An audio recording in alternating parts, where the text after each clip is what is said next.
questions that I answered. It's the same now that we're through. Get yourself a woman.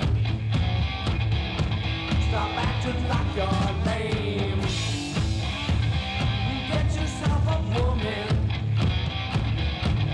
I won't be there to blame. Now you know that I'm leaving. Though to you it seems insane. And I know you lost your reason when I wasn't there to blame. Get yourself a woman. Stop acting like you're lame. Get yourself a woman. I won't be there to blame.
She don't fit very well.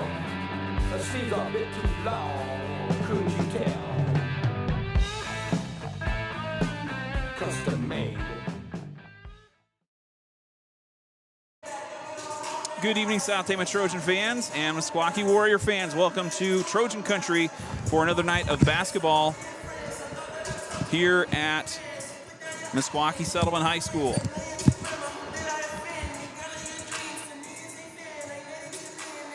All right.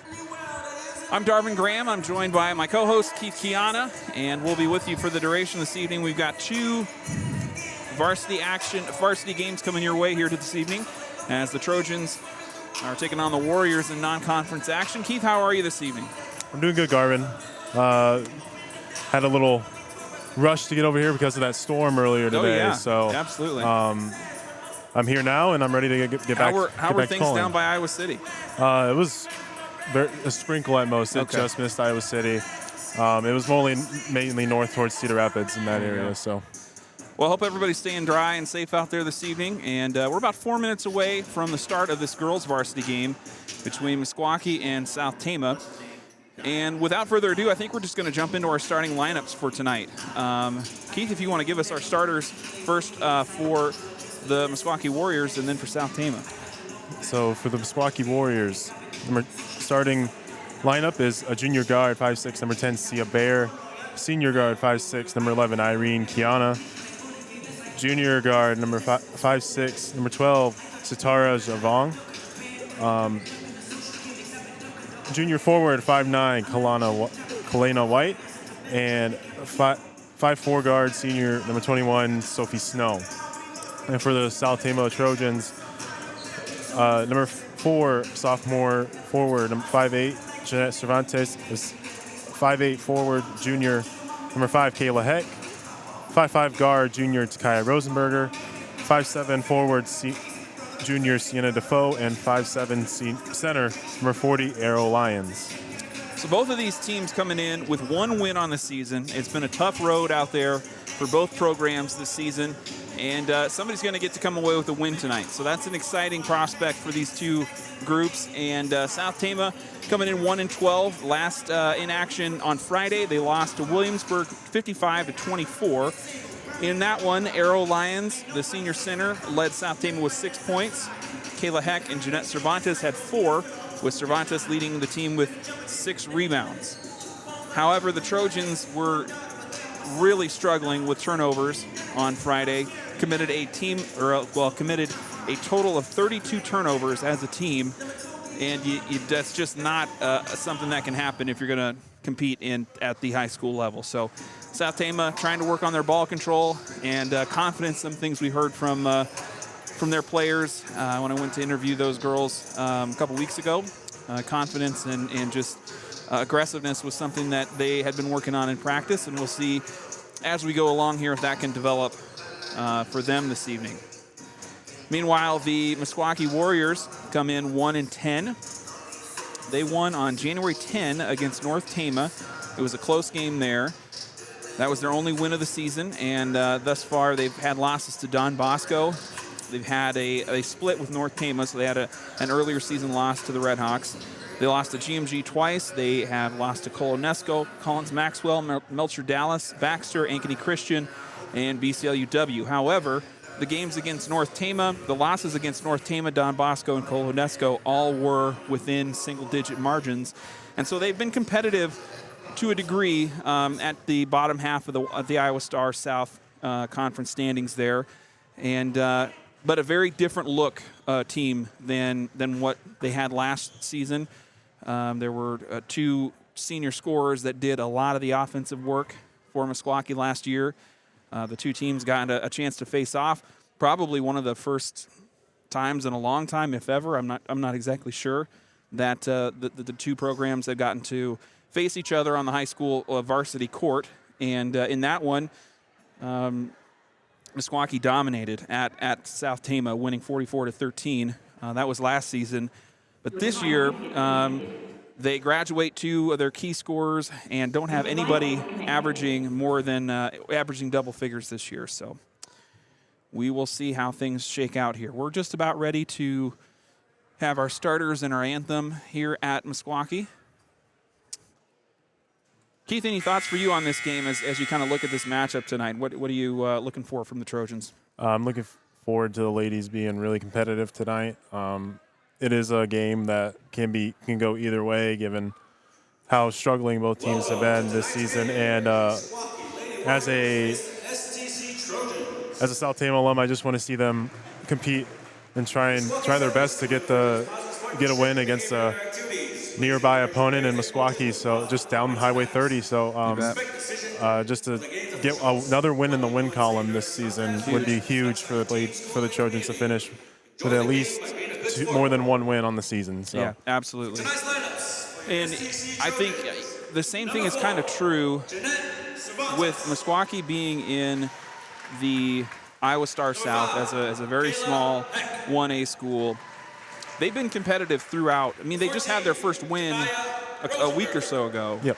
South Tama, meanwhile, has been running the gauntlet of the WAMAC schedule and has just been getting dominated in their contests. And so you have to wonder if that kind of momentum of close games and close games for Meskwaki versus a lot of really deflating losses for South Tama played a role last year in Meskwaki being able to kind of take control of that one. Mm-hmm. And I don't be interesting to see if that happens tonight as well.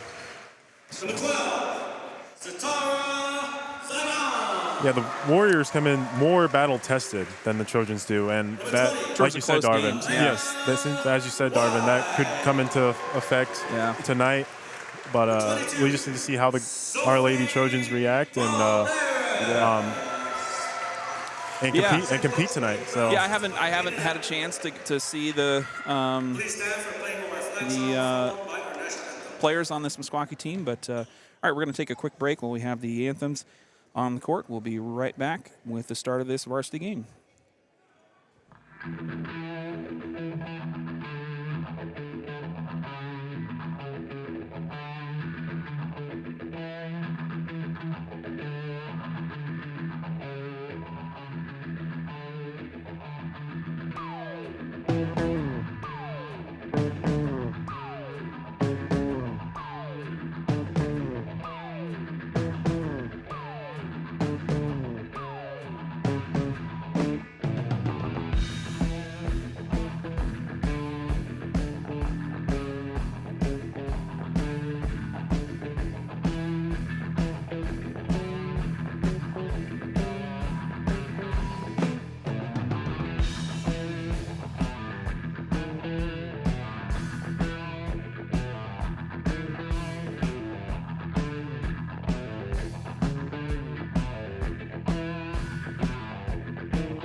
All right, welcome back live from Meskwaki High School.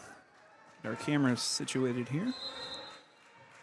Ready for the start of this girls varsity contest between the Warriors and the Trojans. On the court for South Tama, Jeanette Cervantes, Kayla Hecht, Kaya Rosenberger, Sienna Defoe, and Arrow Lyons.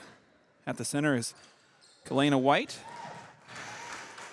And she wins the tip for Meskwaki. Here's going to be Rosenberger guarding Sia Bear.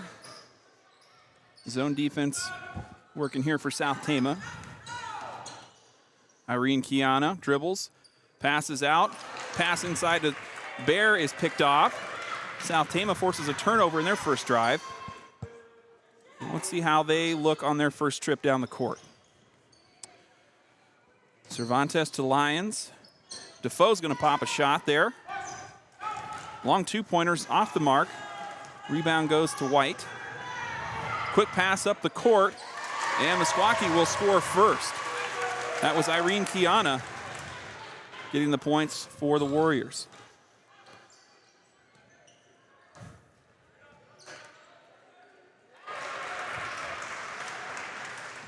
That was Arrow Lyons with the response down in the low post. Steal by South Tama. Move things up the other way. Apologies, we didn't have the camera moving there for a moment. Pass inside to Heck. Heck's shot is off the mark. Kiana the rebound. Up the court, loose pass, and it'll be out of bounds. Last touch by Cervantes. On that last offensive trip, the Trojans did a nice job getting the ball into the paint. I think Kayla Heck just felt a little rushed, felt the defender on her hip, and just too strong with it. Here's Zivong passing inside to White. Post shot is off the mark. Put back by Sophie Balderas, who just came into the game, is no good. Kiana gets it to Zivong. Scramble near the baseline. And a foul's going to be called right before it went out of bounds. First foul for the Warriors, and that will be on Sia Bear.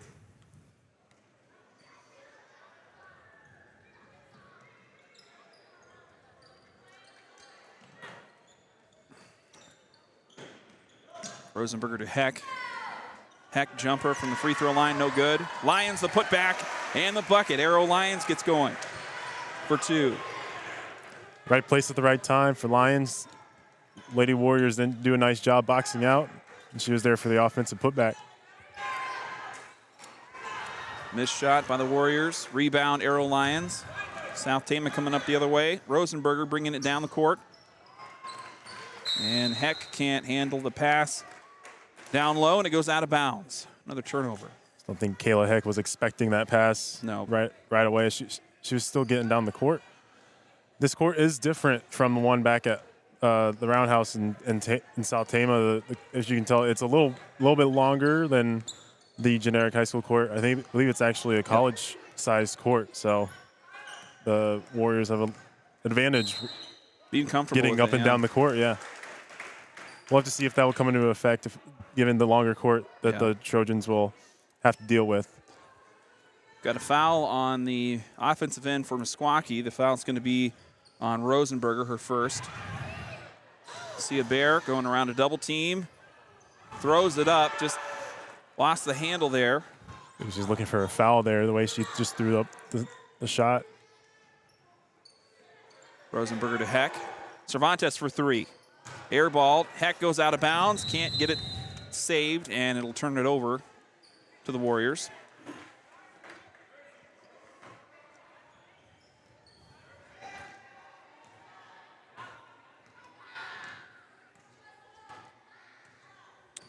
Satara Zivong working against Defoe. Cervantes reaches in for the steal. Falls down, loose ball, picked up by White. White, layup, easy bucket. Kalena White for two.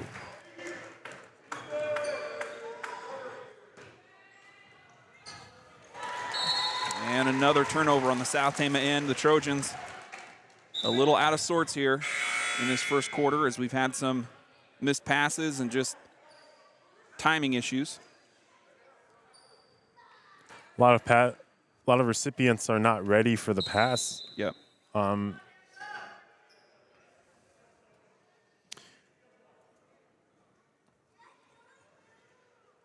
And Kalena White's going over to the bench. I don't know, maybe she's got a cut somewhere. It looks like she might have something going on. Looks to be okay, just maybe has some blood somewhere. A little bit, yeah. All right, getting back on the court here.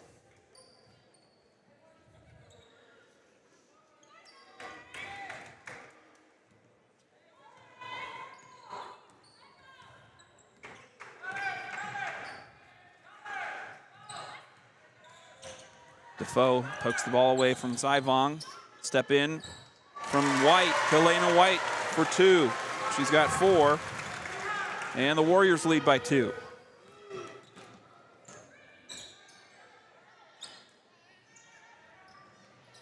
Lions shot off the mark. Bear the rebound. Long pass up the court for Sia Bear. Can't quite connect underneath the hoop. And it goes out of bounds.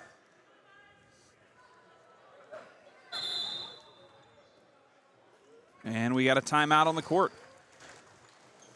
After a couple minutes of play off the clock here in the first, South Tama trailing 6-4 here at Meskwaki High School. We'll be right back after this. You're listening to Trojan Country. Located in the heart of corn and cattle country, Iowa Premium procures and processes only corn-fed Black Angus cattle that come hand-selected from family farms in Iowa and neighboring states. As Tama County's largest employer, the team at Iowa Premium are an anchor, not only in the beef industry, but throughout eastern and central Iowa. Iowa Premium, a national beef company. Coming out of the timeout, South Tama will have the ball. Takaya Rosenberger bringing it up the court for the Trojans. Now Arrow Lions fires from 3. Kiana the rebound. A heave up the court is picked off by Sienna Defoe. And here come the Trojans up the other way.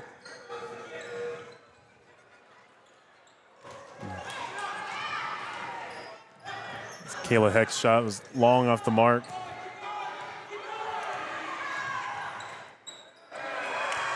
And White on the cleanup there down low. Kalena White looking strong as a post this evening. It was just a breakdown on defense. The Trojans didn't stop the ball, and the cutting White was rewarded. Rosenberger guarded by Bear. She pokes it away, picks up her dribble. Defoe from the top to Lions, and Heck is going to be fouled by Zivong there. Reach in. Non-shooting foul.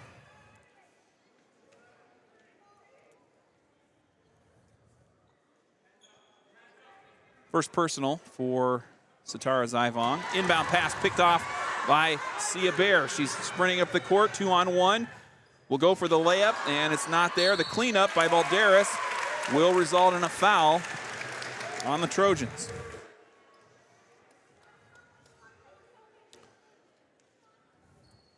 Foul's on Emma Harwick.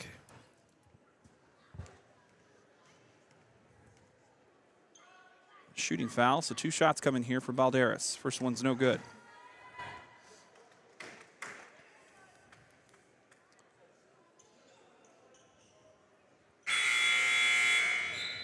Cervantes will check in for Lions.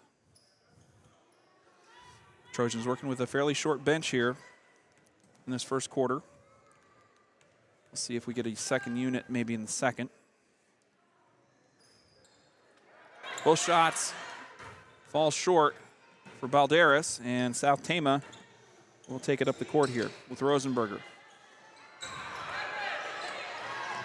Long 2-pointer for Defoe. Shots off the mark. Bear the rebound. Sprinting up the left side of the sideline. Finds White down low, and White almost got the and one, but she'll go to the line for 2. Kalena White is doing a nice job showing her presence early in the game, and need to see how South Tama can make adjustments and try and limit her. She's having her way in the paint right now. She's just been the most active. She looks the most comfortable underneath the basket of of the post players on the court tonight. And she buckets 1 of 2.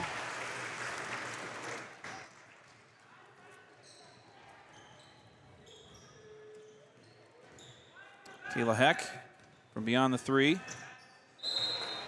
And the give and go there from Defoe to Heck will get kicked out of bounds. And that will result in another turnover.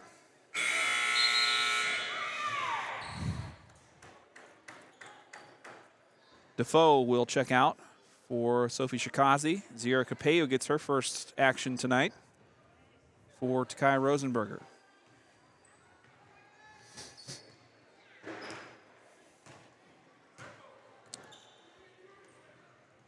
Bear has her pass picked off by Shikazi.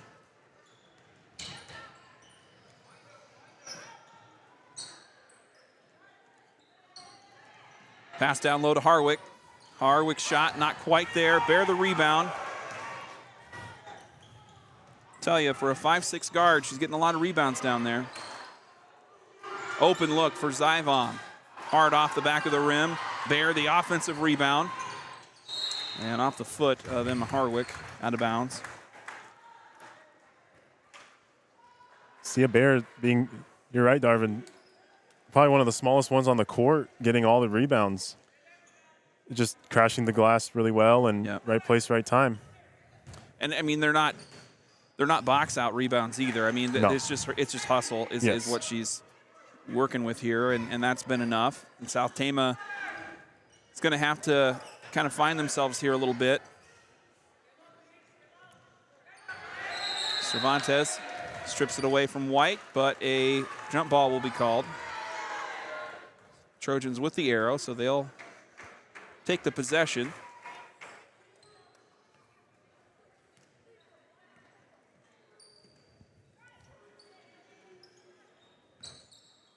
Zira Capello, guarded by Zyvon.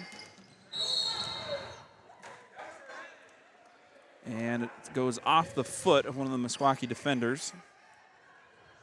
So we'll stay on the South Tama side of the court here. Right now on offense, there's just not a lot of movement going on by the Trojans. They're just standing around waiting for something to happen. There's Capello from the right side. Nice bank shot.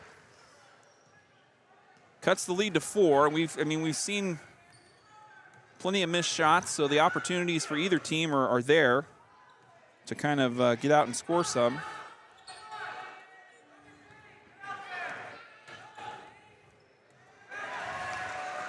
And the ball stripped away from Sia Bear there underneath by Jeanette Cervantes. Shikazi quickly bringing it up the court, but Capello will be called for traveling. Thought about a 3, but thought about it a little too long.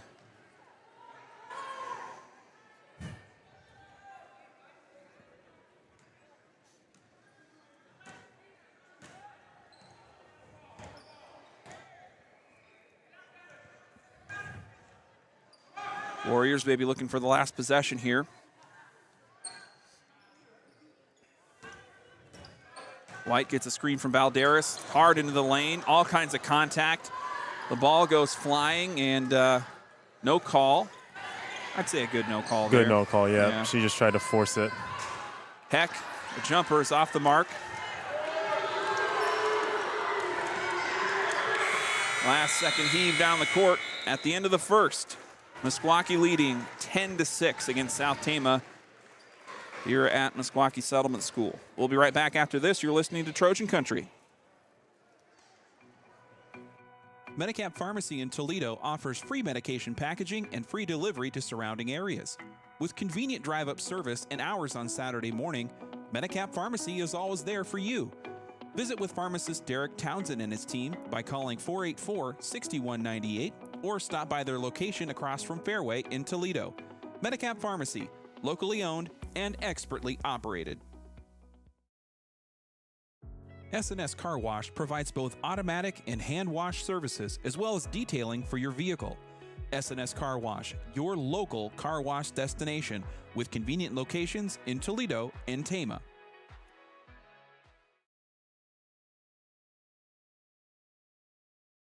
All right, welcome back live from Meskwaki High School. Darvin Graham and Keith Kiana with you here this evening. Start of the second quarter, South Tama trailing by 4 points. What are you looking to see here from South Tama as they look to come back here in the second? I look forward to them to keep being active on defense. They are doing a nice job getting in the passing lanes, getting a lot of steals from the Warriors, and we just need to capitalize on the offensive side and run some set offense as we're just doing a lot of different one pass, one shot looks. Yep. So just need to settle down a little bit, keep playing hard on defense, and get some scoring on the other end. It reminds me a little bit of what we saw when they played.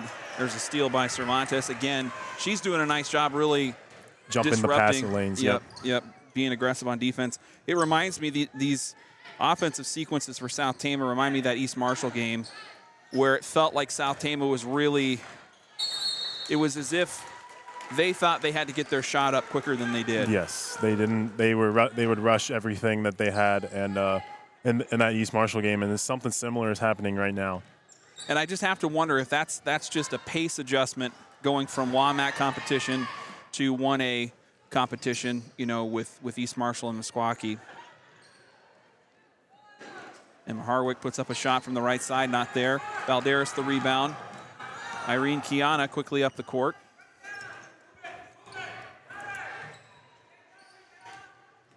Now Sia Bear into the lane. A little one-handed drive, not quite there. Sia Bear is looking like one of the more aggressive players, not afraid to take it in and against people much taller than her. So missed shot by Heck. Long pass up the court from Zyvon trying to find Kiana down low and goes out of bounds. Well, to Bear's credit, she's a multi-sport athlete, is a state competitor on track and field, on track and field, and has seen a lot of competition, and that's showing here, I think.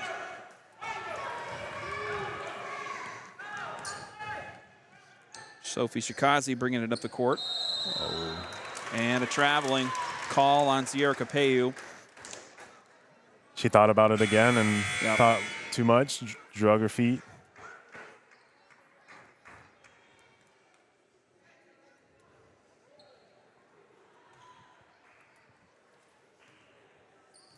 So she checks out, and Sienna Defoe comes back in. Zyvon, pass on the screen. Down low to Balderas, to Kiana. Long three-pointer from Bear. In and out.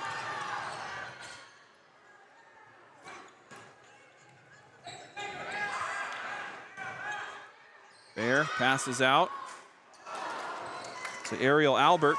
Her shot's no good. Albert in off the bench. At some point, Meskwaki getting a lot of open threes. Those are going to start falling eventually. On South Tama needs to get a hand up on them and contest the three. Cervantes, top of the key.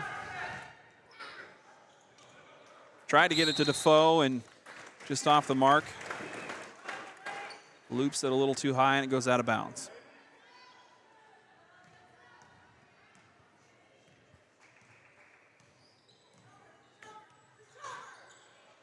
Bear passes off to Kiana. She'll try a three. Hard off the backboard there, no good. It's again another uncontested three that the Trojans are giving up, but luckily that the Warriors aren't catching in on them. Lions down low. Quick shot there. And it's off the mark. Arrow just ended up throwing it up and faded away too. That's not what you want to do down low on the block. Kiana got her own rebound, kicked it out to Zyvong. Missed shot there, and Sakazi comes down with the rebound. Trojans control it. I'd almost like to see him walk one up the court, too. Yes, I mean, just to slow it down just a little bit, yes. Missed shot by Lions. And clearly Meskwaki wants to run it up and be quick, but that doesn't mean South Tama has to kind of match that. No. On their end. There's a point and a bucket for Sia Bear. Just found an open lane and drove in. Easy layup for 2. We do have boys varsity coming your way at the conclusion of this girls game, so stick around for that. And we have a special get to know the athlete interview with Arrow Lions and Emma Harwick. That'll come between the girls and the boys game, so stick around for all of that coming your way. Whole slate of new bodies in for South Tama.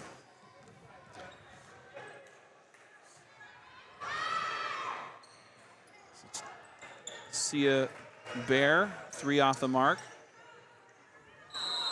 And a whistle. A 3-second violation. You almost have to bring in a new lineup every time. It looked like those 4 girls that were on the court were just dragging a little bit, and you can see they're pretty gassed on the court. And Coach Dina recognized that and made the right call there, bringing in almost a whole new lineup. So we've got Emma Harwick, Takaya Rosenberger, Ziera Kapeyu, Elena Ingawanup. And do you have number 2 on that program? Well, I don't have him on my, didn't have her on my roster. She's not listed. All right. So we got a newcomer, number 2 for South Tama. There's a bucket from Meskwaki. It was Kalina White once again. She's already up to 10.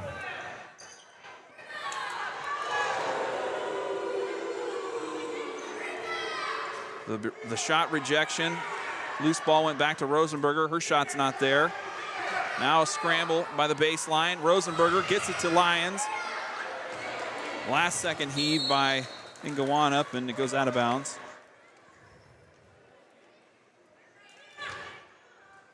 Once again, we almost didn't need that 3 there. No. They just once again were pressured and felt rushed there. Little full court press by the Trojans. Zivong quickly gets it up the court, finds White down low. Good pass there by Kalina White. And Sophie Valderas with the finish. It's a nice unselfish play there. Kalina White could have scored, but found the better shot. Found the better shot. Yeah. Nice response there by Ziera Kapeyu. I believe that was Kapeyu anyway. It was, yes. Kapeyu trying to go for the block down low against Kiana, and she's called for the foul.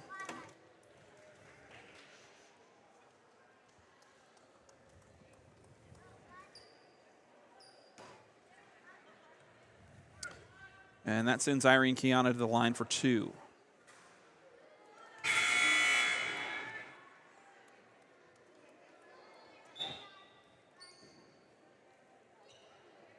Once again, Darwin, and a whole nother 5 coming in for the Trojans. Lions, Defoe, Cervantes, and Heck, and Sophie Shikazi.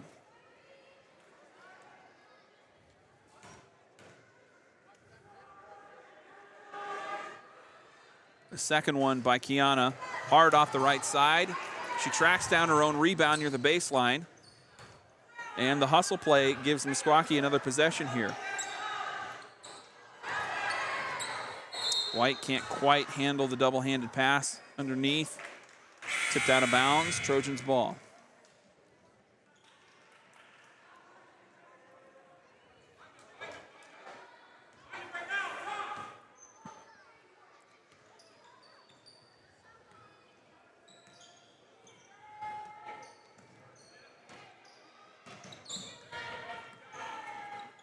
Shikazi stopped her dribble.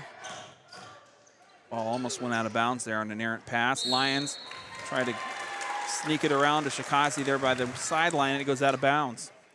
Turnover, Trojans.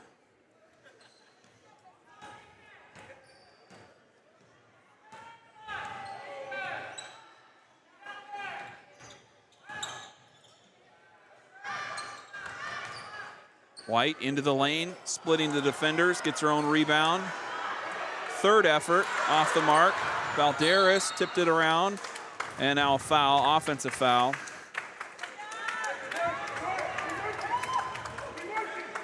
Trojans getting bodied underneath, though, as the rebounding game has been emphatically in Meskwaki's favor in this first half. Just no boxing out. They're just standing, waiting for the ball to come to them, and the Warriors are doing a nice job crashing the boards. Rosenberger drives it down low, draws a foul. So 2 quick ones against Sophie Valderas, 5'7" junior.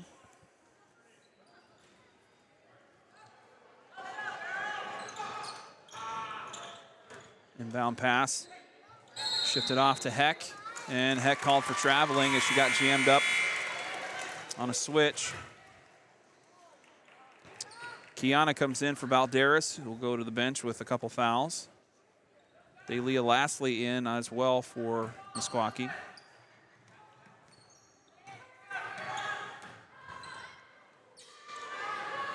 Lastly will fire a 3 off the mark. Defoe comes down with the rebound.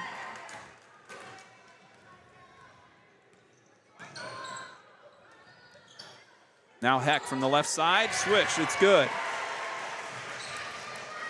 Trojans would love to see some jump shooting from Kayla Heck tonight. That was the secret sauce in that Marshalltown game. At the end of that one. Once again, the Trojans are doing a nice job. Active hands on defense, tipping passes, tipping the ball as they're going for the steal, and it's rewarding the Trojans. We just need to capitalize on the offensive side. Lyons fires a 3, banks it hard, but it's good. Arrow Lyons from downtown. And a travel. A travel called at midcourt. So South Tama trailing by 3 here, despite what has felt like a very one-sided affair. Yep. A tie-up down low between Defoe and Kiana. A jump ball will be the call. I think it stays. No, it goes with Meskwaki. 43 seconds on the clock. Trojans would love to tie this thing up going into halftime. Bear driving and draws the foul. There's just nothing you can do there. I thought that was good defense by Arrow Lyons. He was going straight up that whole time. Yep. And I think just Arrow being the bigger body, pushing her. That's a little bit of a... Yeah, that's just the size difference. And the Bear kind of bouncing off a little bit. A little more noticeable contact. I remember that would always happen to Eli in our games. Oh, yeah. Back in a few years back. Second one for Bear.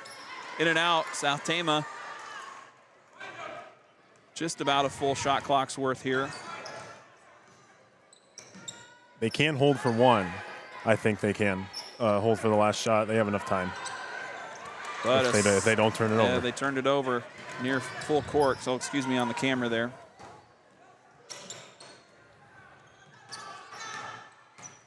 Lastly, into the lane. Bounces once, 3 times, in and out. And Kayla Heck had the rebound, but it just plopped out of her hands and out of bounds. It stays with the Warriors. They have 5 seconds going into halftime. Zivong's inbound pass picked away by Rosenberger. And she will dribble it out of bounds with 0.2 seconds. It's not even enough time to catch and really shoot. tip. Yeah. And so we will go into the halftime locker room. South Tama trailing 16-13 against Meskwaki here this evening. We'll be back after this. You're listening to Trojan Country. 2022 marks the 95th year in business for the State Bank of Toledo since opening in 1927. The State Bank of Toledo is Trojan Country's hometown bank, supporting its customers with loyal, friendly, and fair customer service. With 2 convenient locations, a full-service investment center, 24-hour ATM service, and online banking, you can't go wrong making State Bank of Toledo your financial services choice. Member FDIC, Equal Housing Lender.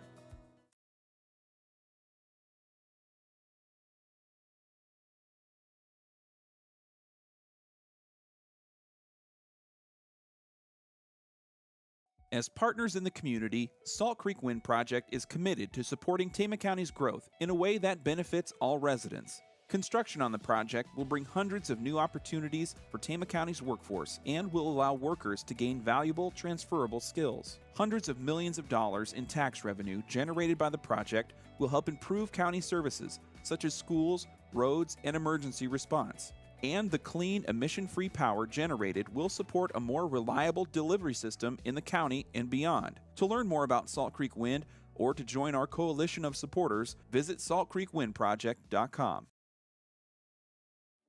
Cruzy Phillips Funeral Home in Tama is locally owned and operated, serving Tama, Toledo, and the surrounding areas. Cruzy Phillips offers both traditional and cremation services at the time of need, as well as pre-planned arrangements that give you and your family peace of mind. Through competent professionalism, the staff at Cruzy Phillips Funeral Home serves families with compassion and respect for their needs and wishes. That's why they offer services with unique options and attention to every detail. Obituaries and funeral home information can be found online at cruzy-phillips.com or by calling 641-484-3400. Marquest Law Office in Toledo is a proud Trojan Country sponsor and supporter of STC activities. Attorney Mike Marquest and the staff at Marquest Law Office are here to help during life's most challenging moments. The attorneys at Marquest Law specialize in a variety of areas, including family law, criminal defense, real estate, and civil litigation. With a growing staff of legal professionals, there's a good chance Marquest Law can handle your case. Marquest Law. We care, we listen, we can help. Call 641-484-1001 or visit tamalaw.com for more. If you believe in capturing meaningful moments, you've made it to the right place. The Farmer's Daughter Photography and TFD Films are a proud supporter of Trojan Country and South Tama County activities. Located near Conrad, the Farmer's Daughter Photography and TFD Films offer an array of photo and video services, including family photos, newborns, kids and seniors, weddings, and commercial media. Check them out on the web at tfdphoto.com or on Facebook and Instagram to learn more.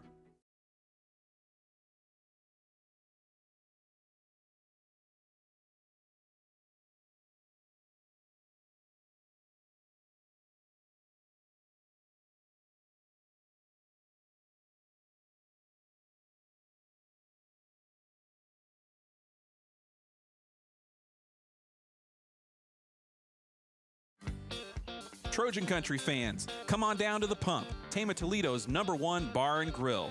Located in downtown Tama at 218 West 3rd Street, The Pump serves up cold drinks, a warm atmosphere, and an amazing lunch on the regular. Check out the Tama Pump on Facebook for regular lunch and drink specials, as well as details on their latest events.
Tomorrow's your day. Standing on the levee, and it gives and falls away. I won't hold back no more. We won't hold back. I won't hold back. Gotta let go. When your chances seem hopeless and dim, someone throws you a line, says, sink, brother, sink or swim. Yeah. You swim all night, you float all day, telling yourself there's got to be some other way. I won't hold back no more. We won't hold back. I won't hold back. Gotta let. We won't hold back no more. We won't hold back.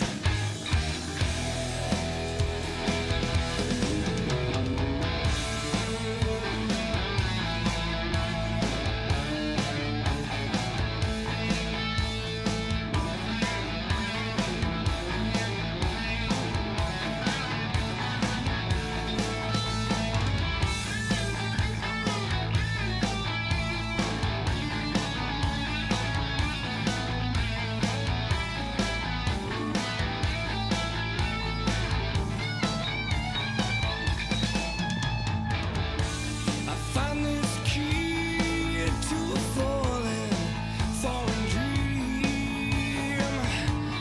I was on the side of the loser's team. Yeah. Someone tells you the ball's all yours, then they take down all the bank boys and put locks on all the doors. I won't hold back. Welcome back live from Meskwaki Settlement High School. Darvin Graham and Keith Kiana with you here this evening as South Tama traveling to take on the Warriors in a girl-boy doubleheader tonight. Trojans trailing by 3 at half. And I'm going to have Keith give you some stats here at the halftime break. For South Tama, leading the way is Arrow Lions with 7 points of the 13. Zara Capeyu with 4, Kayla Heck with 2. And for the Meskwaki Lady Warriors, Kalina White with a dominant-looking 10 points. Sophie Balderas with 2, Irene Kiana with 2, and Sia Bear with 2. So the post players really doing most of the damage for both of these teams. We haven't seen really any shooters emerge as any forget about three-pointers, just jump shooting threats. We have not seen that play into the game. Fouls have really not come into the equation too much. It's really just been who can control the ball and be, I guess, confident or I don't want to say aggressive because that kind of implies a bit of a manic thing to it, but just more calm, collected, and strong down low. And that's what Meskwaki, I think, has done.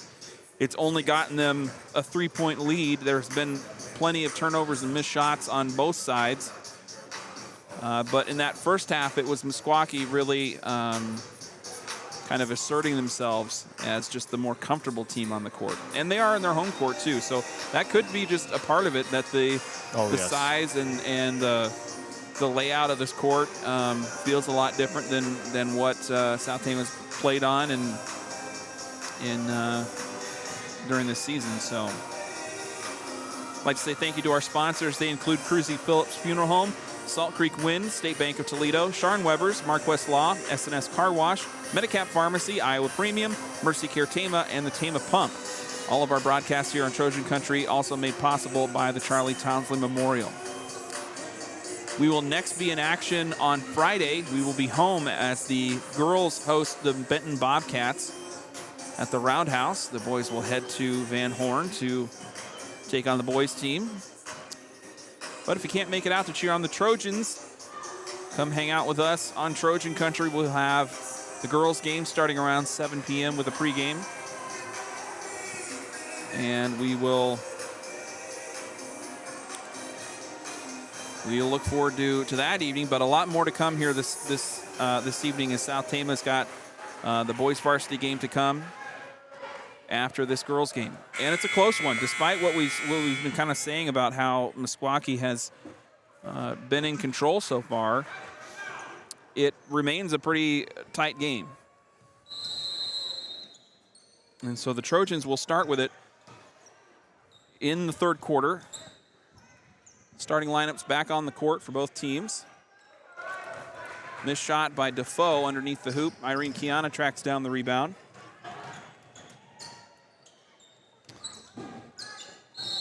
Sia Bear goes up for a shot and will draw a foul.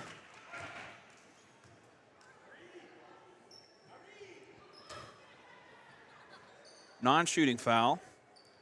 It's on Kayla Heck, her first. Quick three-pointer off the inbound by Bear is no good. Defoe tracks down the rebound.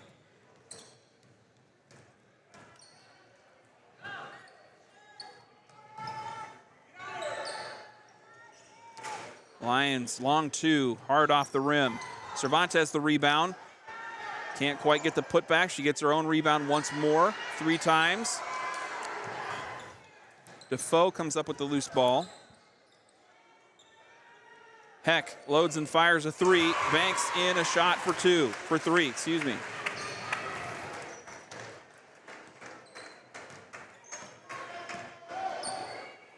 We just need Kayla Heck going on her shooting form. Maybe that's the one that can, as she feels one out now, Yeah. she can feel comfortable shooting Find the ball something. from downtown. Yep. And so we're tied at 16. As Meskwaki has yet to score in this second half. Heck fires again, in and out. Shot was close, but not quite there, but it'll be a foul against South Tama. And it's going to go against Arrow Lions. That's her second.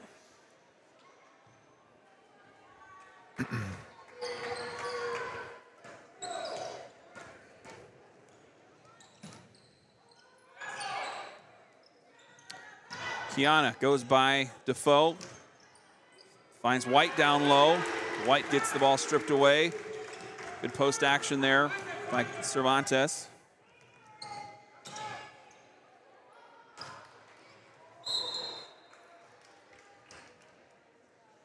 Ball goes out of bounds. Last touch by the Trojans, and they'll turn it over once again. A little bit of 2 heat checks there for Kayla after making that 3. I think you need to run the offense a little bit more so she can get a better open look. Right. And not just throw one up. There's a steal by Heck on the middle of the court. Fast break against Bear. Unable to finish at the hoop. Bear comes down with the rebound.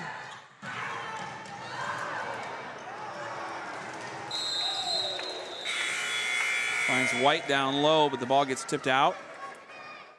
Last touch by the Warriors.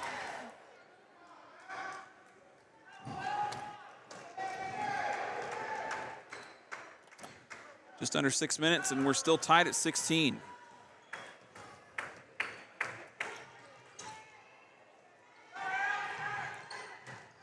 Lions, guarded by Balderas, goes in, draws a foul. An offensive foul is called against Lions. I believe. I don't think it was. I think No? she traveled. Traveled, okay. Yes. That's better than the 3rd foul. Yeah, indeed, indeed. Kiana steps in, throws one up. Balderas saved it along the baseline. Delia Lastly into the game for Zaifong. Kiana will draw a foul. It'll be on Heck.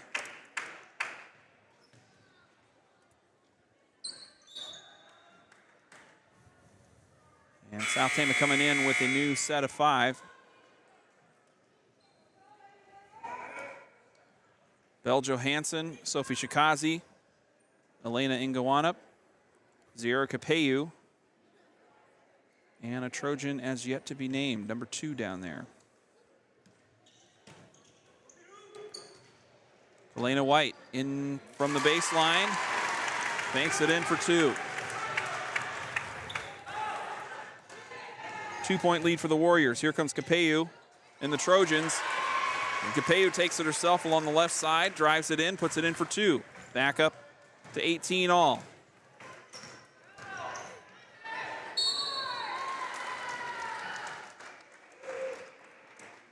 Foul on South Tama, sending Sia Bear to the line. It's going to be on Shikazi. That's her first personal. 4th team foul, though, on the Trojans with 5 minutes to go in the third. Sia Bear makes the first.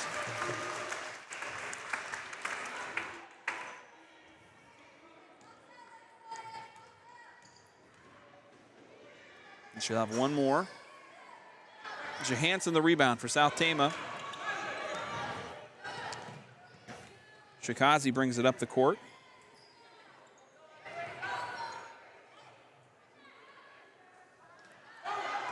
Shots off the mark. Bear quickly the rebound, moving it up the court. Left-handed shots off the mark. Ngawanap the rebound.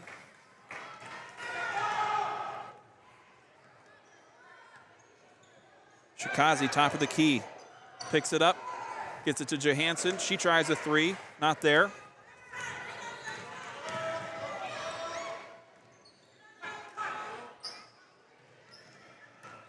Johansson tried to strip it away from Balderas. Balderas hung on. Got it to Lastly. Bear, right pass, Ngawanap. Hands it off to White. White, a little Euro step in the paint, and will draw a foul. So 5 quick fouls in this third quarter. Could spell trouble for South Tama.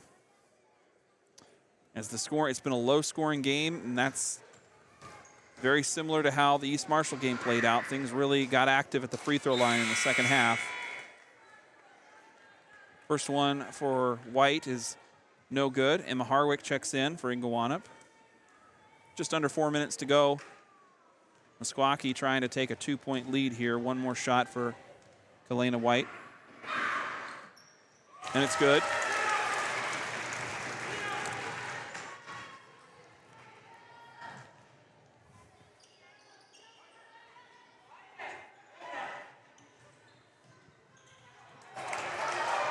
Pass stripped away by Lastly. Steele gives the ball back to Meskwaki.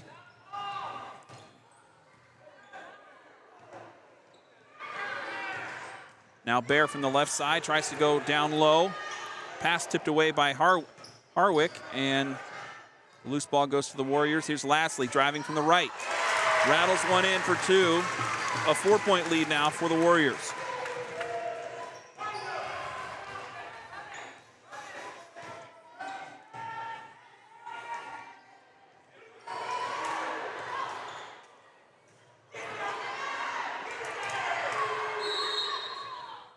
Jump ball after a scrum underneath the hoop on the South Tama side, or the Meskwaki side. We'll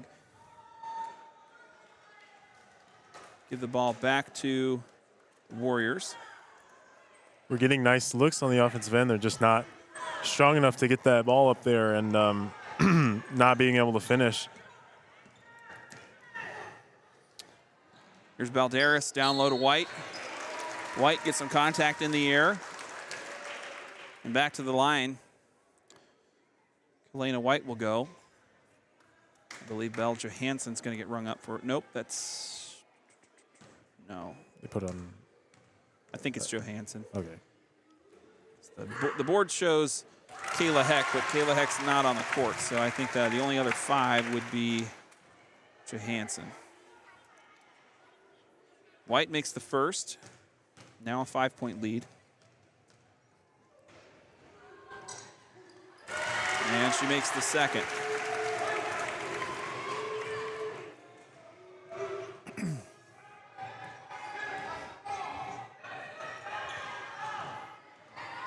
Here's Shikazi. Underhanded from the right side. Sophie Shikazi, nice looking layup there. And that's what the Trojans need. They need to drive the basket and attack the rim. They have not done that this whole game, and that's what happens when they do that. So they need to attack the basket a little bit more. Lastly, into traffic, throws it away. Bear tracked it down just before it went across the backcourt. Lastly tries a long jumper. Out of bounds, South Tama ball. Starters back in for the Trojans. Heck, Defoe, Lyons, Rosenberger, and Cervantes.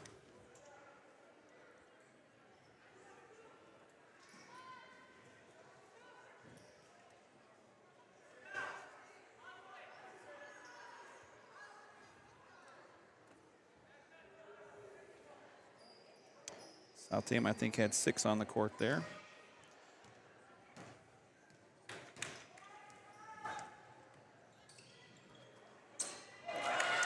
Pass tipped away by Bear. And Heck will be called for traveling as she tried to get out of the trap by the sideline. She had the right idea. She just needed to dribble first before she moved her pivot foot. I think that's what they called there. Yeah.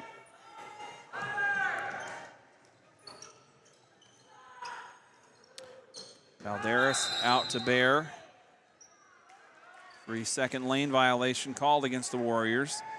And that will give the ball back to South Tama. Still only trailing by 4. They've tied this thing, but have not taken a lead. Lyons lets one go near the free throw line. Defoe the rebound, gets a double team put on her though. Valderas just wrestles it away. And the Warriors now back up the other direction. A steal on the South Tama end. Cervantes takes it away. Now Heck dribbling in. Long 2. Air ball, and Kiana comes down with the rebound.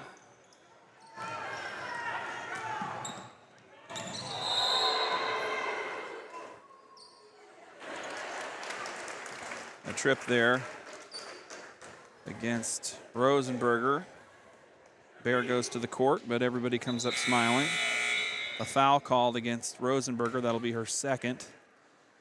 And now the 7th team foul, and so the rest of the way here with 1 minute to go in the third period. The Trojans will be in the bonus, giving Meskwaki free throw shots every time there's a foul. Free throw's no good. The putback by Valderas is no good, and South Tama comes down with the loose ball. Trojans up the court. Kayla Heck completing the fast break there. Once again, it drove the basket, got a nice clean look, and they're able to capitalize that time. And White responds on the other end. Kalena White down low. Makes a layup for 2. A foul called well beyond the three-point line. It's going to be on Lastly for Meskwaki. That's just the first team foul for the Warriors here in this third quarter. 7 for South Tama. But there's number 2 as Rosenberger goes into the lane, draws a foul, will go to the line. And that one is going to go against Sia Bear.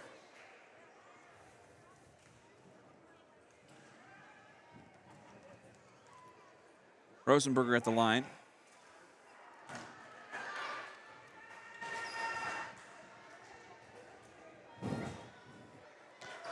One more here for the junior.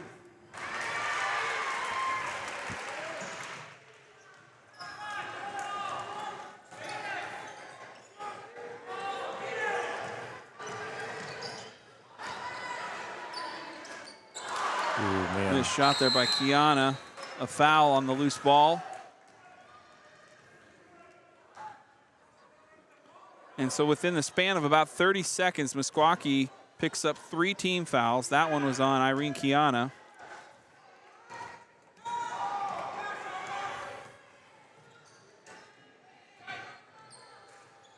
And the jumper by Arrow Lions. Makes it a 1-point game.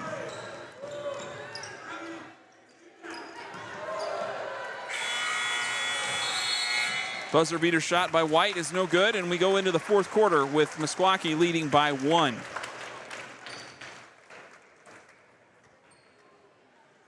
Heading down to what could be a very exciting finish here. We'll be back after this. You're listening to Trojan Country. As partners in the community, Salt Creek Wind Project is committed to supporting Tama County's growth in a way that benefits all residents. Construction on the project will bring hundreds of new opportunities for Tama County's workforce and will allow workers to gain valuable, transferable skills. Hundreds of millions of dollars in tax revenue generated by the project will help improve county services such as schools, roads, and emergency response. And the clean, emission-free power generated will support a more reliable delivery system in the county and beyond. To learn more about Salt Creek Wind or to join our coalition of supporters, visit saltcreekwindproject.com. All right, starting the fourth quarter, South Tama will have Arrow Lions, Sienna Defoe, Kayla Heck, Takaya Rosenberger, and Jeanette Cervantes. Any different thoughts for you, Keith, here as we go into the fourth? Anything you saw different in that third quarter than the first half? In that third quarter, I saw a lot of aggressive offensive play by the Trojans. They just were getting to the hoop more, capitalizing on those easier looks, and they got those 3 fouls right away by attacking the basket, and that's what we need to do going forward into this last 8 minutes. So get to the free throw line and capitalize on those easy open lane shots. So after a steal by Meskwaki on the South Tama end, a foul is called at half court on the fast break. It's against Takaya Rosenberger. Sia Bear on the 1-and-1 makes the shot. She'll have one more.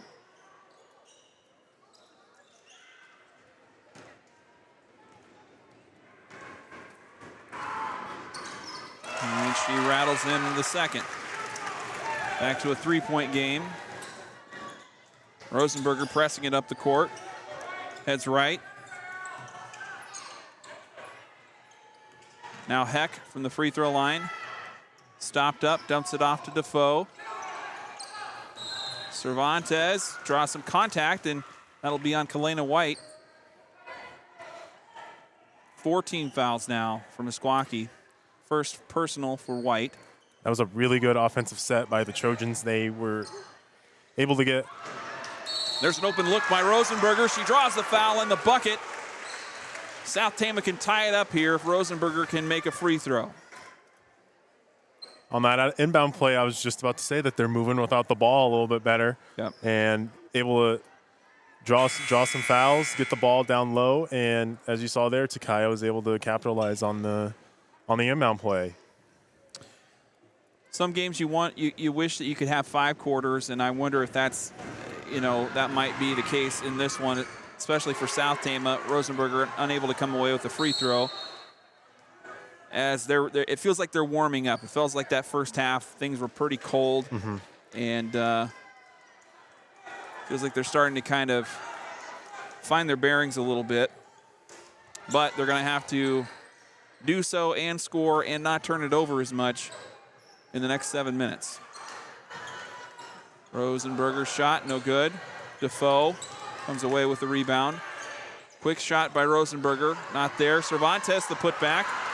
Good effort to get the rebound there by Jeanette Cervantes, but she can't come away with the bucket, and it'll be a foul on South Tama. White got hit across the face, it looked like there. After that foul, Coach Kiana was just a little upset with Kayla and Jeanette Cervantes trapping in the half court and reaching in. That's just a silly foul that she probably didn't want to see. Kalena White at the line. She's got 16, leading all scorers tonight. Her shot's fired off the back of the rim. Still a 1-and-1. Be one more, and South Tama will be in the double bonus. Rosenberger to Heck. Heck shot not there. Cervantes also can't get it to land. Jeanette Cervantes has gotten, I don't know, How many? 5 offensive rebounds, and not once has she been able to finish the putback.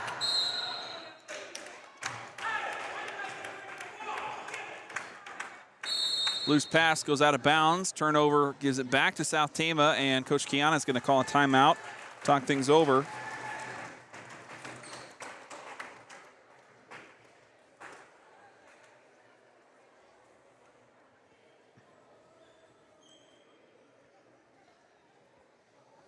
We'll be right back after this. You're listening to Trojan Country. Cruzy Phillips Funeral Home in Tama is locally owned and operated, serving Tama, Toledo, and the surrounding areas. Cruzy Phillips offers both traditional and cremation services at the time of need, as well as pre-planned arrangements that give you and your family peace of mind. Through competent professionalism, the staff at Cruzy Phillips Funeral Home serves families with compassion and respect for their needs and wishes. That's why they offer services with unique options and attention to every detail. Obituaries and funeral home information can be found online at cruzy-phillips.com or by calling 641-484-3400. All right, coming out of the timeout, Meskwaki still clinging to a 1-point lead with 6:40 to go in the fourth quarter. Trojans have come on a little bit in the second half, have held pace with Meskwaki, but they're going to have to put multiple buckets together in succession here to kind of take this one. There's Heck down low. A little too fast with it underneath, and a foul. But this thing could get decided at the free throw line too. It really feels like the shooting is getting a little more hurried as the pressure kind of turns up. That's not a favorable thing for South Tama, and probably not for Meskwaki either. So now 2 shots coming for Irene Kiana. Jeanette Cervantes, just her first personal, which is good news for the Trojans. She's fouled out of a handful of games this season and has struggled with some foul trouble, but she'll head to the bench. Number 2 coming on for South Tama.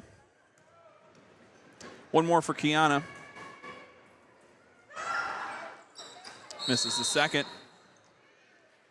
but a line violation called. No shot. It'll go back to South Tama.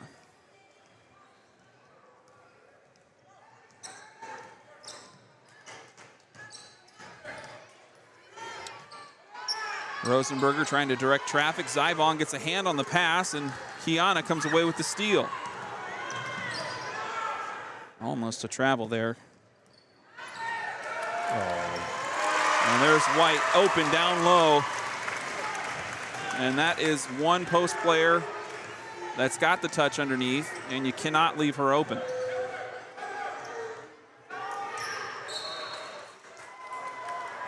Out of bounds, tipped out by Meskwaki.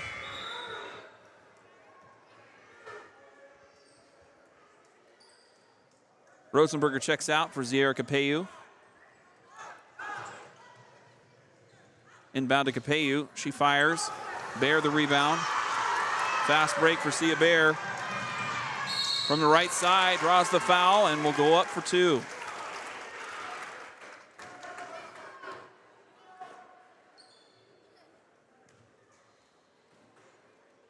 It's going to be on Defoe. That's her second. Bear misses her first. Sophie Shikazi checks in for Capeu.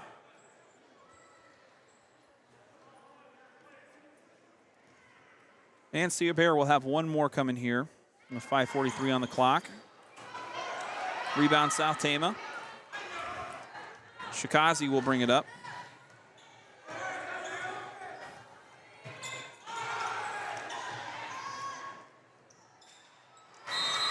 Pass goes out of bounds. Turnover gives it back to Meskwaki.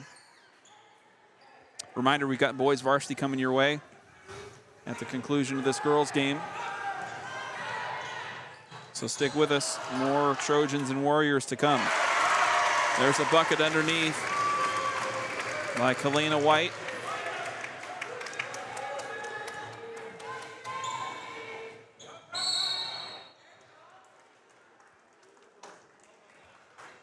On that last bucket, Kalena White just got to 20 points for the Warriors.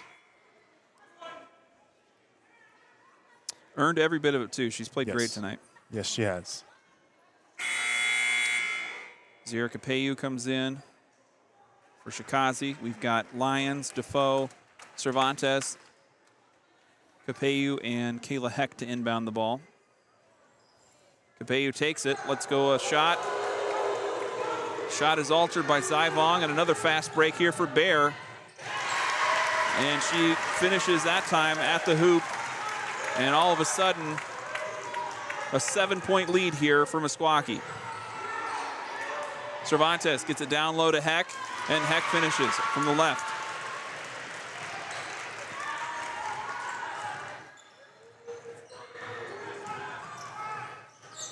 Now Bear open from 3.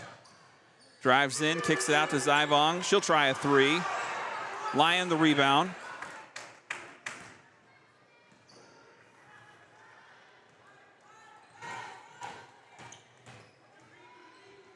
Capeyu from the right side, loses the handle. Out of bounds, last touch by Meskwaki.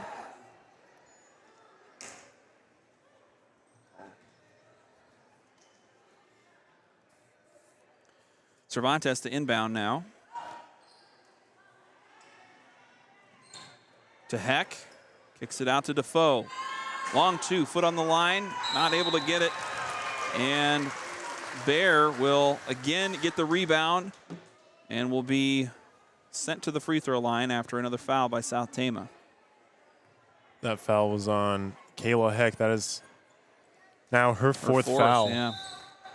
So foul trouble becoming an issue for the Trojans as Meskwaki now leading by 5.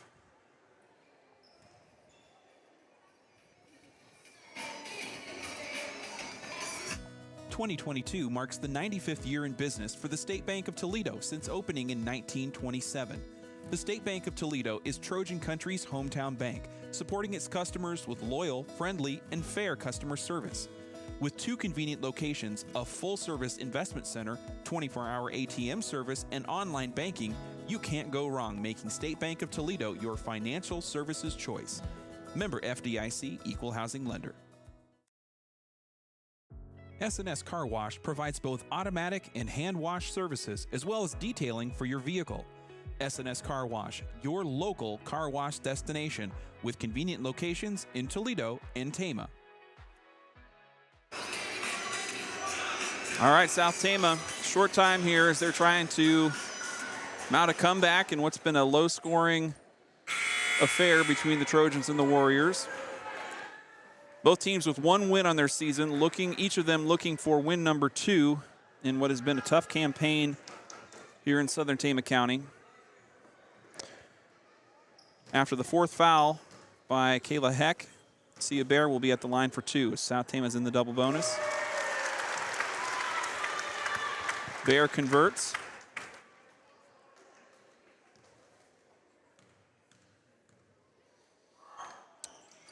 Both of them. Sia Bear good from the line. And the lead back to 7.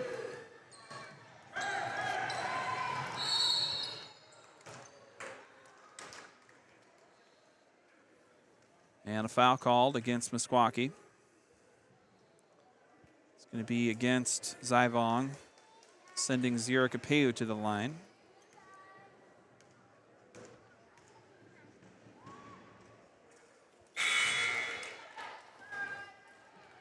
Trojans have struggled from the free throw line this season, and that's coming home to roost a little bit tonight against Meskwaki. Second one, bounces, no good. Another free throw line violation called. press coming here for South Tama.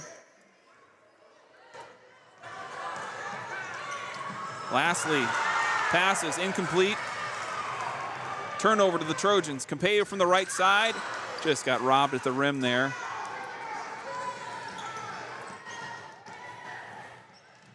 That's been the story of the game. These bunnies have not been going in for the Trojans, and it would be a completely different game if they had made probably half of them.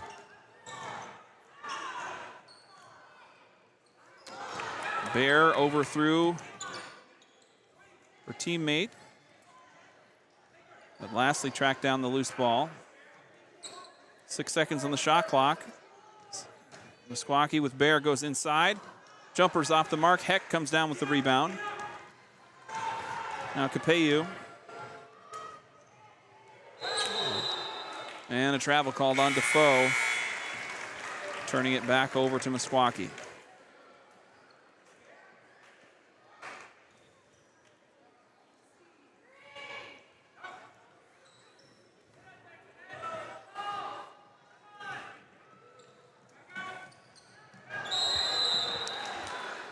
Another travel called, this time on the Meskwaki end.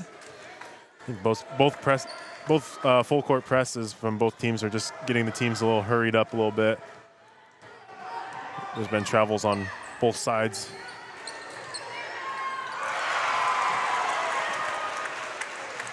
And the bucket from Arrow Lions. She has 12, leading the Trojans this evening.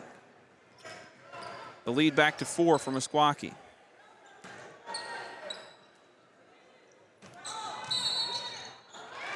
Another travel. The Warriors getting a little frustrated with some of these travel calls. But you wonder if with 2:44 on the clock, this might be where some time management comes into the equation for the Warriors. Absolutely. Inbound pass stolen away by Kiana. Inlet pass stolen away by Cervantes. Lions with the ball. Getting it down low to Kayla Heck. Shot's not there. Loose ball picked up by Rosenberger. Now Defoe. Way off the mark. And a foul called. Non-shooting foul underneath the hoop against Meskwaki. It's going to go against Kiana. That'll be her first, but the 8th team foul. So 1-and-1 here for Jeanette Cervantes.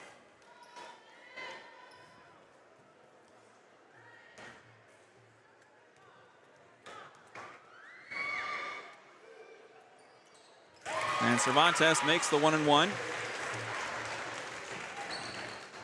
She'll get one more here with a 3-point deficit. Every point critical here with two teams that have struggled to score the ball tonight. Another line violation.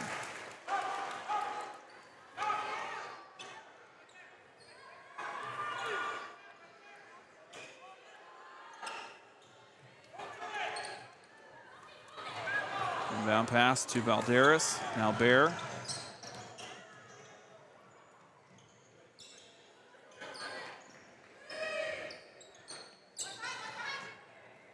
Now Meskwaki holding things off a bit. That'll work too. Kaylana White banking one in from the left side. 5 points is the lead.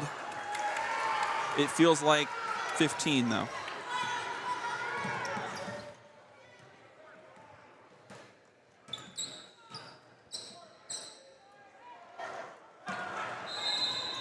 White will be called for traveling.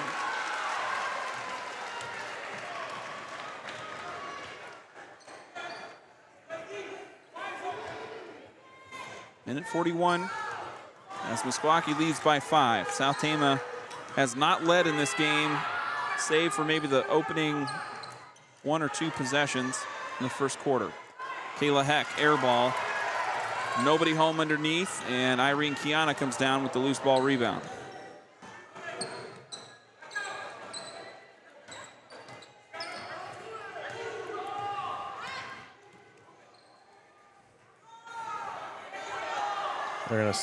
Warriors are going to slow it down a little bit, make South Tama foul. White Off balance shot, almost got it to go in.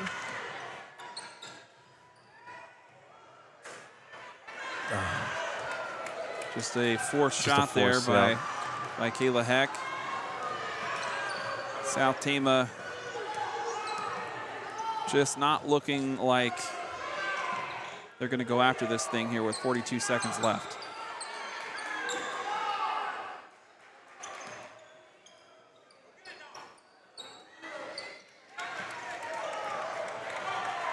Nine seconds on the shot clock. Trojans not fouling. And nope, no call there. Oh, they call the 3 second in the lane there. Trojans just let a little too much time run off the clock there on that defensive possession. Yeah, so 5 points to make up. I mean, it's a 2-possession game, but Kayla Heck is not set and ready underneath the hoop. Bear with the spin move.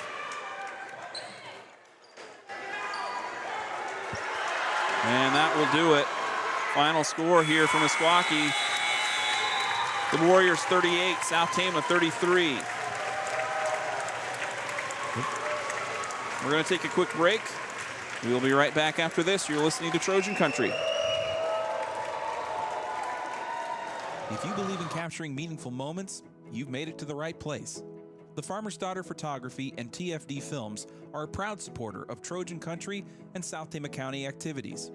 Located near Conrad, the Farmer's Daughter Photography and TFD Films offer an array of photo and video services, including family photos, newborns, kids and seniors, weddings, and commercial media. Check them out on the web at tfdphoto.com or on Facebook and Instagram to learn more.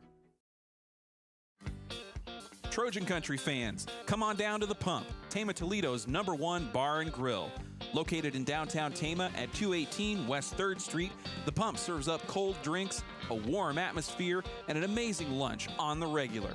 Check out the Tama Pump on Facebook for regular lunch and drink specials, as well as details on their latest events.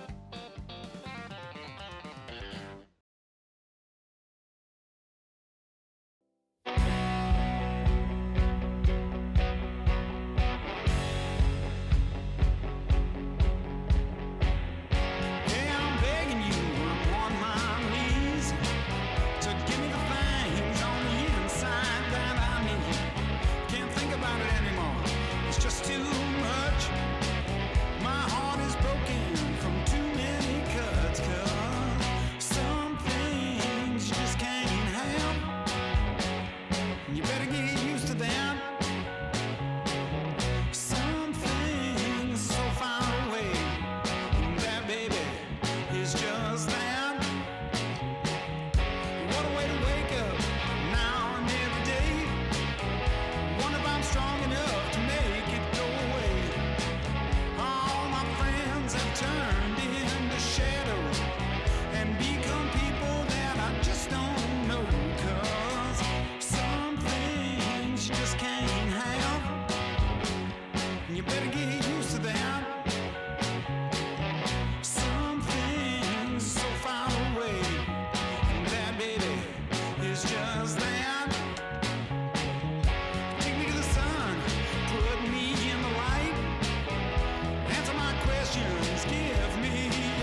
All right, welcome back. Live from Meskwaki High School, Darvin Graham and Keith Kiana. We just had the wrap-up of the girls' varsity game. Meskwaki coming away the victor 2 years in a row now. The Warriors have defeated South Tama. The final in this one much closer than last season. 38-33 was the final. You see the boys getting warmed up on the court. South Tama and Meskwaki set to start here in just over 10 minutes. And Keith, if you can give us some stats from that girls' game. Okay, so for South Tama, leading the way was Arrow Lions with 12 points. Kayla Heck with a strong 9. Zara Capello with 6. Kai Rosenberger with 3. Sophie Shikazi with 2. And Jeanette Cervantes with 1 from the free throw line. And for the Meskwaki Warriors, it was led the way by junior forward Kalena White with 22 points of the 38. There was just no stop answer for her defensively, especially in that first half. Sia Bear had 9. Delia Lastly, had 2, and Irene Kiana with 2, and Sophie Balderas with 2. So a very game Meskwaki team coming to play here tonight on the girls' side, and they get the win. And South Tama next up will host Benton Community. They'll be off tomorrow. Or no, excuse me. The girls will travel to. There we go. Yep. Travel to Clear Creek, Amana. And the boys go to are hosting Clear Creek Amana at home, and then on Friday we'll have that broadcast. We'll not be live tomorrow for Clear Creek Amana, but we will be live on Friday for the home game with the girls against Benton Community. Next up for Meskwaki, they travel tomorrow to Colonesco, and then on Friday to Collins Maxwell. That's the Meskwaki upcoming schedule. All right, without further ado, we're going to jump into one of our Get to Know the Athlete interviews. This one is with Arrow Lions and Emma Harwick, 2 seniors from our STC girls team. We'll be back with the start of the boys game after this. Thanks for joining us here on Trojan Country.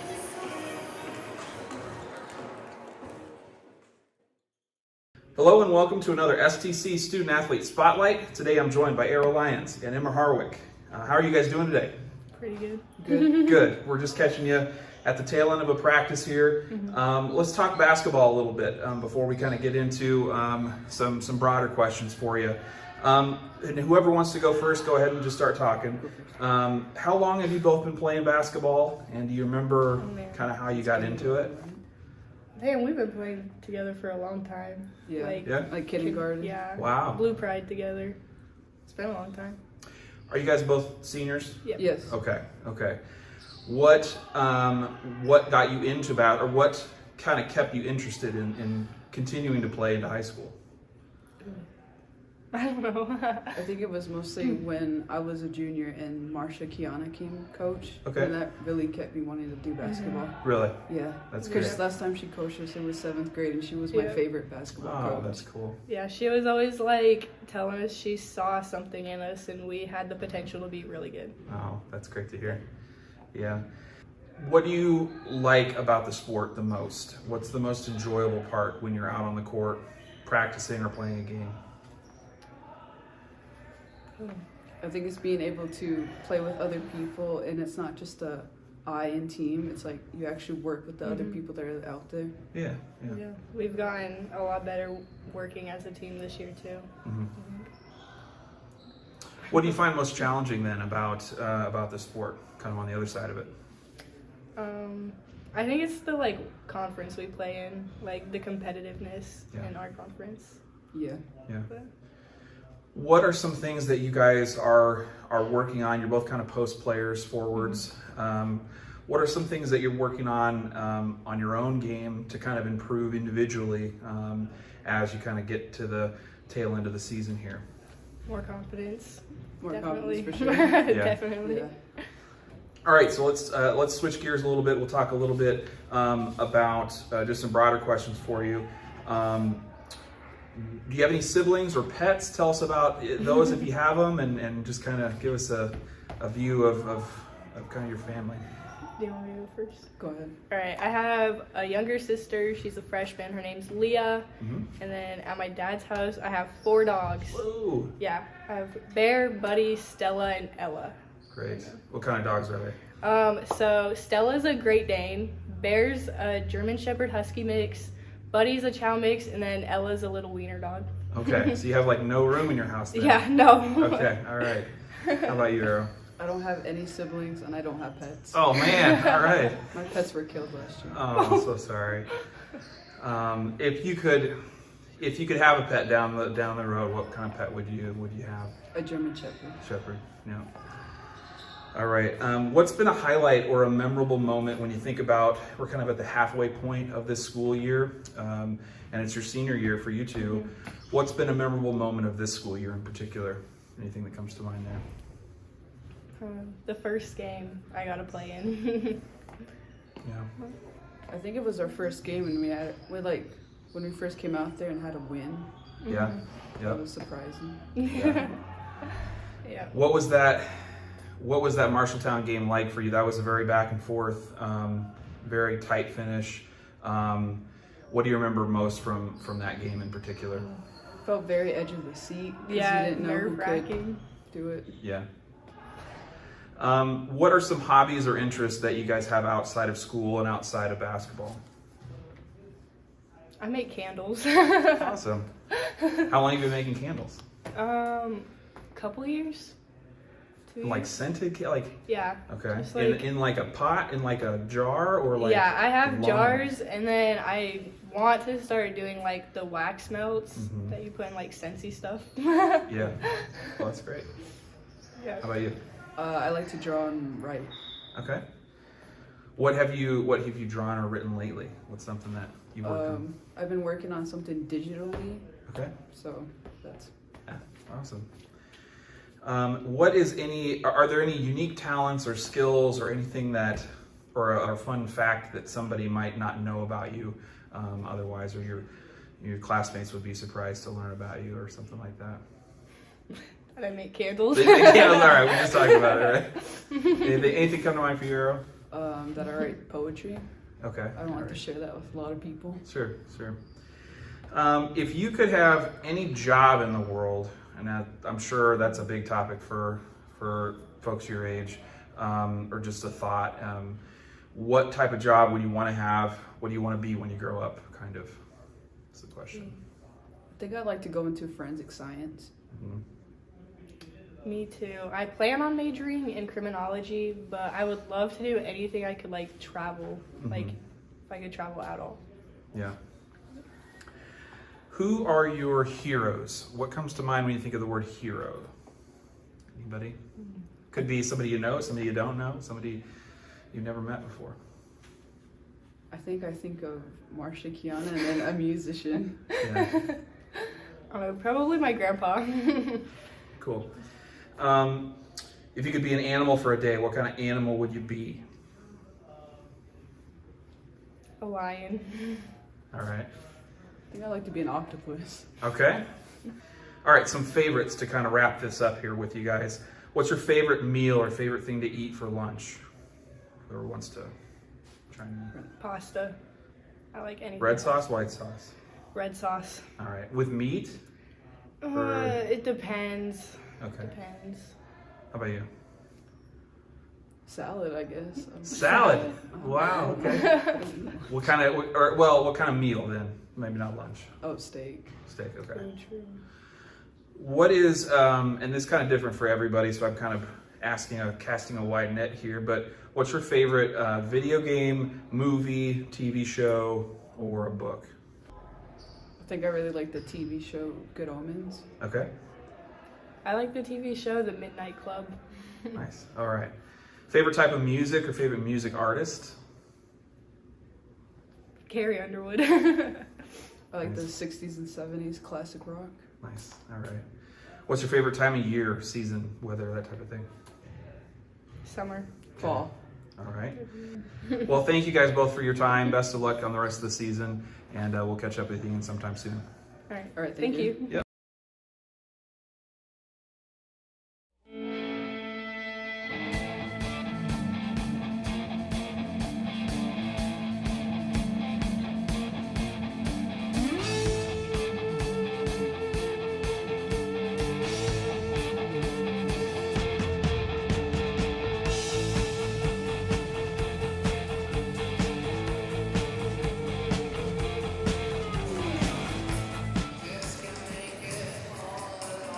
All right, welcome back to Trojan Country here. We're live from Meskwaki High School. I'm Darvin Graham. I'm joined by my co-host Keith Kiana. And we just had the wrap-up of the girls' game. Trojans losing that one 38-33, falling to 1-13. South and Meskwaki getting their second win of the year. And so now we move forward to the boys' game. South Tama coming in with 1 win. And Meskwaki winless so far, 0-10 on their season. And so a similar situation, both schools looking to just get a win, get some momentum going. And South Tama last lost to Williamsburg 68-38 on Friday. They come into this one 1-9. Meskwaki have lost to North Tama twice, GMG twice, Colonesco, Collins Maxwell, Melcher Dallas, Baxter, Ankeny Christian, BCLUW, and Cedar Valley Christian. And Keith, if you can give us our starting lineups for these two teams. So first, starting for the South Tama Trojans are number 2, Cade Rosenberger, that 5'6" junior guard. Number 3, Wyatt Capayu, a 6'1" senior forward. A 5'10" junior forward, Daniel Weiss. Number 5, senior guard, 5'11", leading scorer for South Tama, Ivan Alvarado. And rounding out our 6'2" sophomore forward, number 15, Kingston Davenport. And for the Meskwaki Warriors, limited bench for the Warriors tonight. Number 1, David Push-Taniqua, the senior forward/center. Tanosh Snow, a sophomore guard. Number 10, Cadell Buffalo, a freshman guard.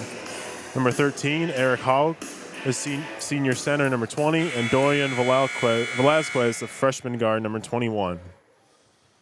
Those are your starters. We're going to have the starters announced here on the court. And South Tama will be the on-paper favorite. I have yet to see this Meskwaki team play. They're The Meskwaki Warriors take on the STC Trojans. Their contests have been very lopsided this season. It's been a tough go for the Warriors. I believe a couple of 100-point finishes were were in the first half of the season for Meskwaki.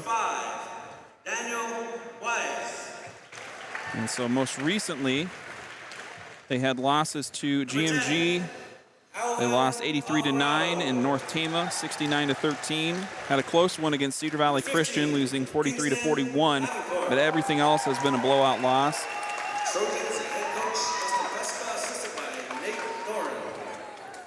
Now your Warriors, number 1, Damian Push-Taniqua. Number 21, Dorian Velazquez. Number 10, Tanoch Snow. And so South Tama will have a size advantage in this one. We don't have heights on the players for Meskwaki, but just eyeball tests everything here. It looks like they top out at maybe 5'11", maybe 6 foot. Definite height, size, and possibly strength advantage for the South Tama Trojans, as they need, moving forward for this game, I think they just need to run the offense the way that they know how to run it. Take the open look. If it's there, box out. Just use the strength to their advantage, pretty much. I know a lot of these guys on our team are really strong in the weight room. They need to prove it and show it tonight. So Eric Hogue will step to the middle with Wyatt Capayu. Both Capayu and Kingston Davenport transfers from Meskwaki Settlement from last season. And they come home to take on their former team here tonight, here at Meskwaki. Opening bucket by Kingston Davenport. A nice pass down low by Alvarado. And South Tama is off and running here with a 2-point lead. On defense, they just need to be active. Get in the passing lane, disrupt the Warriors' offensive plan. Velasquez gets it to Hogue. Pushtaniqua down low. Shot is blocked. Quick transition up the court. Rosenberger to Weiss, open three. Off the mark. Pushtaniqua came down with the rebound. Alvarado with a little contest there.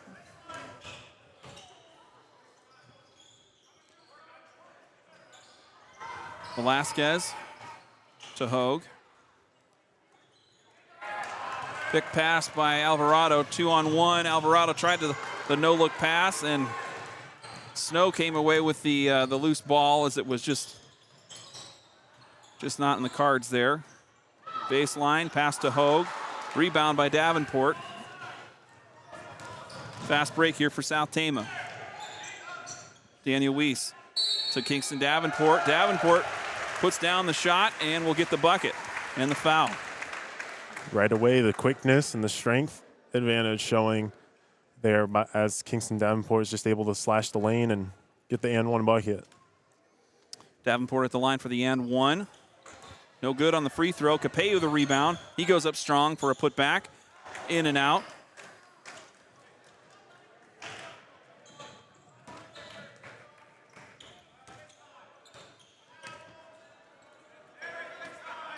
Velasquez guarded by Rosenberger. Trojans in a little 2-3 defense, it looks like. Snow, pump fake. Draws a double team inside to Buffalo. Now a three-pointer by Velasquez. Loose ball picked up by Pushtaniqua. He gets trapped and gets it to Velasquez. Snow for three. It's good. Tanoch Snow with the first points for Meskwaki. Davenport threw it away. He was anticipating Wyatt Capello to cut the lane there.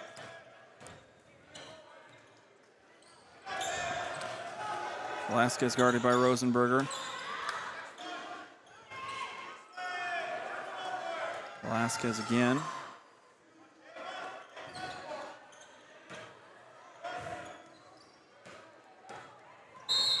Alvarado going for the steal. And a whistle, a foul.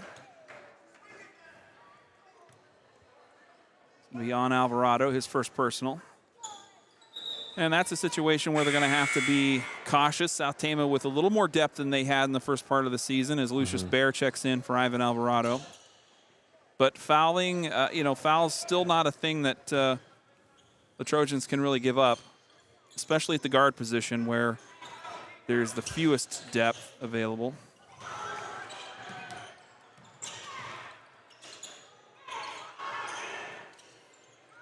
Bear tipped it away. Bear gets the loose ball and almost able to get it to go, not quite. I think if he just takes one more dribble, he's going to score that bucket. He kind of picked up his dribble a little too early, got caught in the air. There's Pushtaniqua, open three, airballs it. Daniel Weiss the rebound. Quickly up the court to Lucius Bear. Bear trips up, falls over, and just plainly turns it over to the Warriors. Just a little sloppy start by the South Tama Trojans.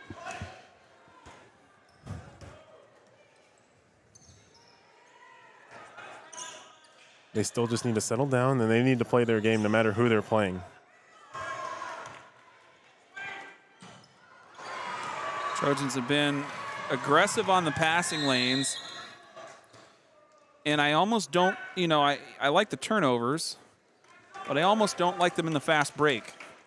I'd almost rather see them maybe get the steal and then put the brakes on and run a set. Yes, I think they're not going to be their strongest in the fast break area. And there's Cade Rosenberger, inbound pass, gathers a high inbound and banks it off the board for two. But to your point, Darvin, I do agree with you on that. South Tama is better in the half-court set. They don't want to play the game Meskwaki is known for playing, which is the fast-paced run-and-gun type game. So to play their game, it just goes into their hands just a little bit, as we see right there. Steal by Weiss. Lucius Bear coughs it up on the other end, and a turnover gives it back to Meskwaki.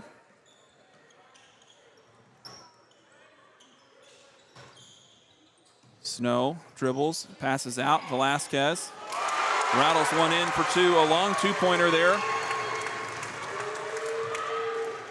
Jeremy Dolash, Pella Weiss getting ready to check on for South Tama. Good move. And there goes Daniel Weiss. Daniel Weiss to the rim, strong for two. There it was, that half-court set, and then they just used their speed and strength to get into the lane. Meskwaki does not have an answer for the defensive side like that. That is where South Tama is going to get a majority of their points. And we'll see how the rotation goes here. If they keep the lineup big with Dolash coming in.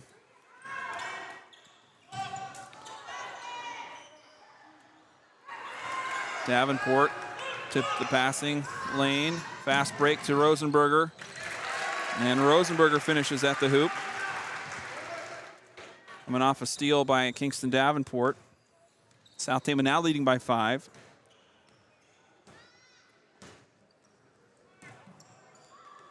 I think if the Trojans have a fast break, they take it, just like we saw right there. Yeah. If they have the numbers. Yeah. If they don't have the numbers, they need to back it out and run the offense.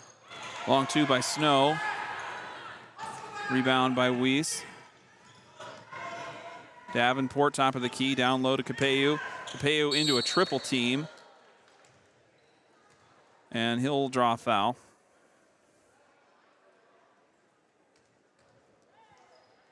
It's on 20. That's going to be on Eric Hogue. That's his second. 13 foul for Meskwaki. So Capeu and Bear will check out for Pella Weiss and Jeremy Dolash. So the two bigs not going to come together on the court here. It'll be Dolash and Davenport down low. Oh. They just called a foul on Peloise on the inbound. Did not see. Huh, that's strange. I did not see anything there for him, but he's not arguing. Push to Nikwa. Now to Snow on the right side, guarded by Peloise.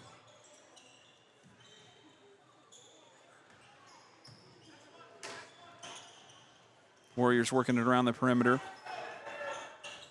Hogue down low. It's a double team and a steal by Pella Weiss. And Rosenberger from the left side, a layup for two, it's good. Officials timeout as Meskwaki players going to get their shoes tied there.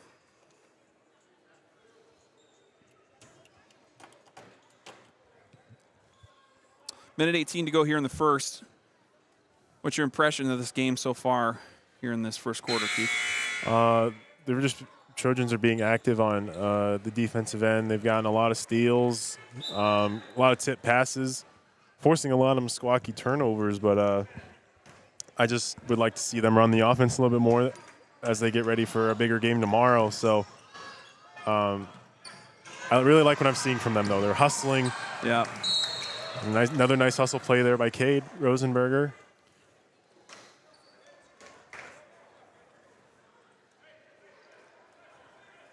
Rosenberger goes to the deck. It will stay with the Warriors. Three-pointer for Velasquez. Air ball. Weiss the rebound. Rosenberger gathers, dumps it down low to Dolash. Dolash into traffic, and he'll go up for two.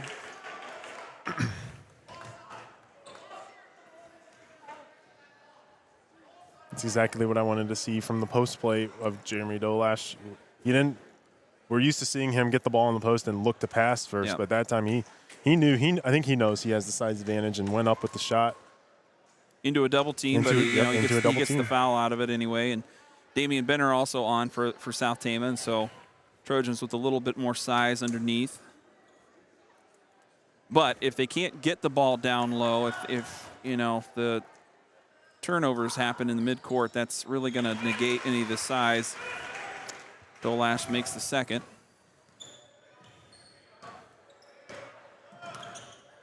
Snow guarded by Rosenberger. And a double dribble called on the Warriors.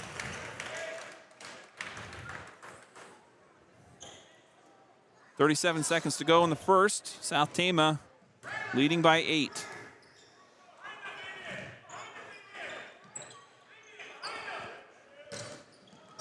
And Weiss hard into the lane. Bank shot's not there. Gets his own rebound. Weiss up for the shot, the foul, and the bucket. It's a good job by Daniel Weiss, not giving up on the play. Missed the initial shot, just hustled after his own offensive rebound and able to get the foul. And you can tell Weiss, so to speak, understands the assignment against this Meskwaki team.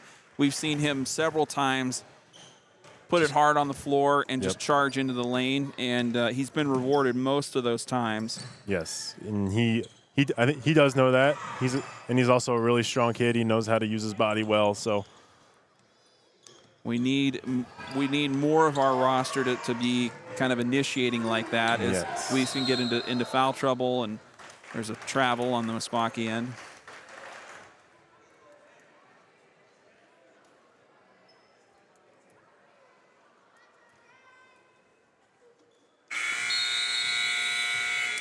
And that will do it at the end of the first. South Tama mounts a 10-point lead, 15-5. Live from Meskwaki High School. We'll be right back after this. Located in the heart of corn and cattle country, Iowa Premium procures and processes only corn-fed Black Angus cattle that come hand-selected from family farms in Iowa and neighboring states. As Tama County's largest employer, the team at Iowa Premium are an anchor, not only in the beef industry, but throughout eastern and central Iowa. Iowa Premium, a national beef company.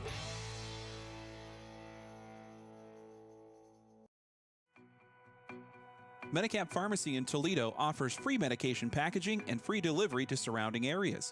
With convenient drive-up service and hours on Saturday morning, Medicap Pharmacy is always there for you. Visit with pharmacist Derek Townsend and his team by calling 484-6198 or stop by their location across from Fairway in Toledo. Medicap Pharmacy, locally owned and expertly operated. All right, we get ready to start the second quarter. South Tama will have Pella Weiss, Lucius Baer, Ian Vore onto the court for South Tama. Jeremy Dolash and Damian Benner. So a full second unit working here for STC.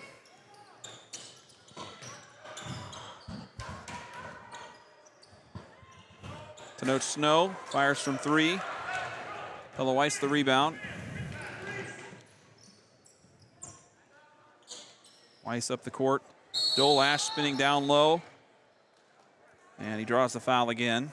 Jeremy Dolash will be called for traveling. The sideline official comes in and overrules the call. Just need a power dribble there from Jeremy, and he's got that foul. He just moved both feet at the same, switched his pivot foot on the drop step, so he'll be all right. Pushtanikwa guarded by Dolash beyond the perimeter. Snow gets past Vore in a double team. Shots off the mark. Vore the rebound.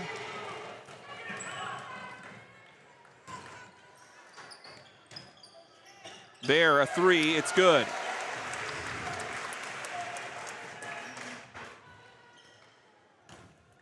(18-5) the lead now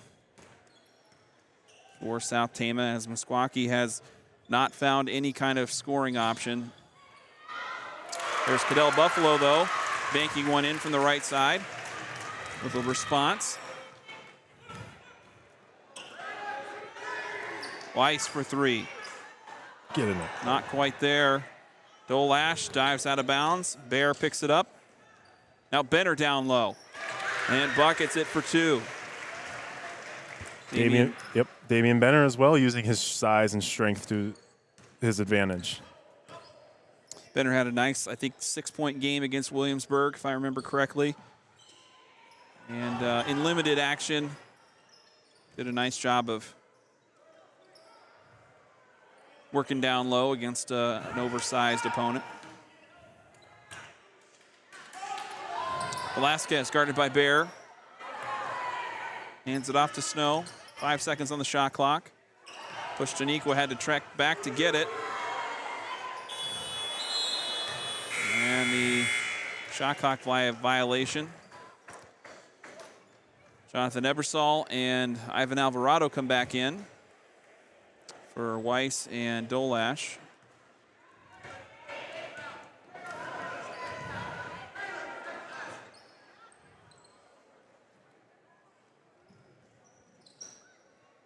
And so South Tama going deep into the bench here in the first half. Could be an opportunity for Meskwaki to kind of expose some things, but the scoring has not been there yet, and that's got to come if a comeback's going to be put together.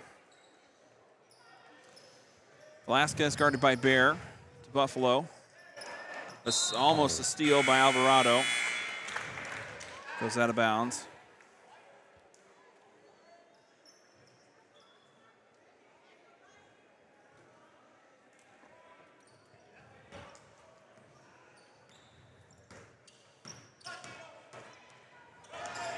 Snow down the middle of the lane, stripped away. Wyatt Capello comes in with the loose ball. Capello on the fast break. Nice take. And Capello, strong finish at the hoop for 2.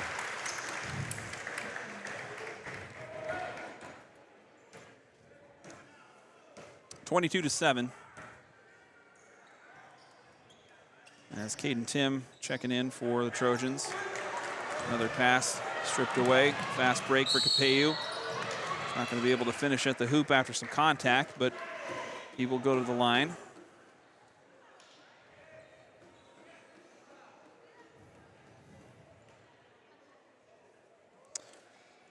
So Wyatt Capello at the line for 2 shots. The foul is on Davian Pushtanikwa.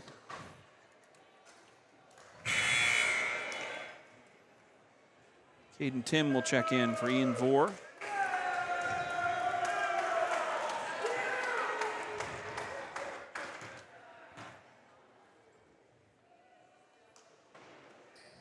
And Capello makes the second.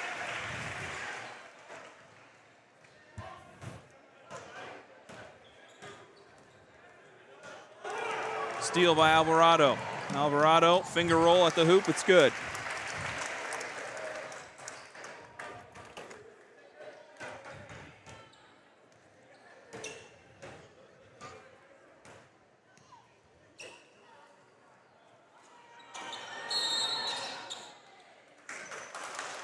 Timeout called by Meskwaki. We'll be back after this. You're listening to Trojan Country. As partners in the community, Salt Creek Wind Project is committed to supporting Tama County's growth in a way that benefits all residents. Construction on the project will bring hundreds of new opportunities for Tama County's workforce and will allow workers to gain valuable, transferable skills. Hundreds of millions of dollars in tax revenue generated by the project will help improve county services such as schools, roads, and emergency response. And the clean, emission-free power generated will support a more reliable delivery system in the county and beyond. To learn more about Salt Creek Wind or to join our coalition of supporters, visit saltcreekwindproject.com. All right, coming back out of the timeout. South Tama up big here in the first half, 25-7.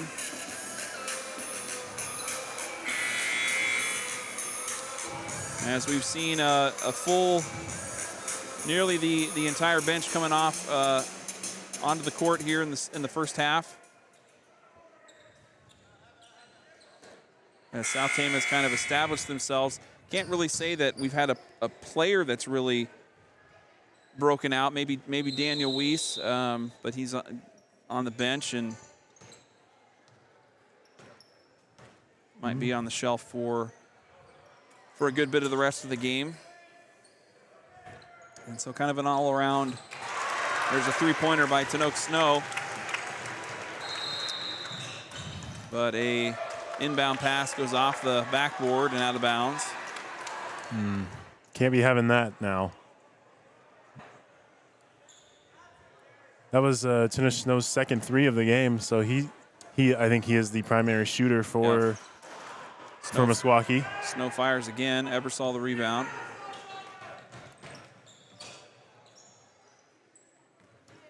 Lucius Bear into the lane, dumps it off to Kingston Davenport. He goes up hard from the left, gets his own rebound twice, 3 times, the bucket and the foul.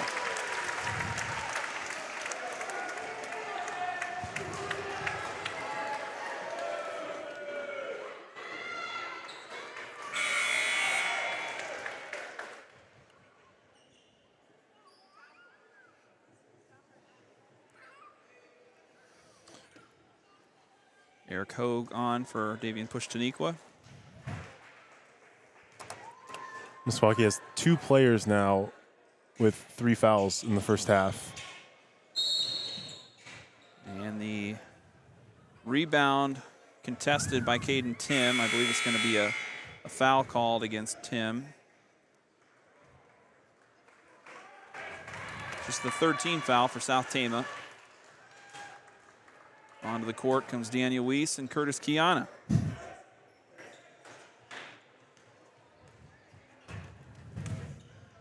Great to see Curtis out there. And here goes Velasquez from the right side. Double team.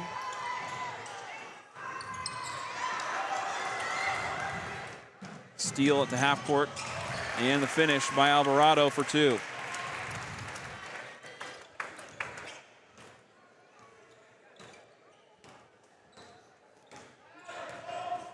That's what they need. Trojans need to do on defense. Keep being active on defense. Get some steals.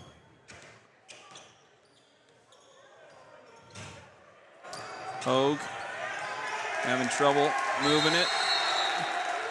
And a jump ball called as Tim went to the court to try and pull it away.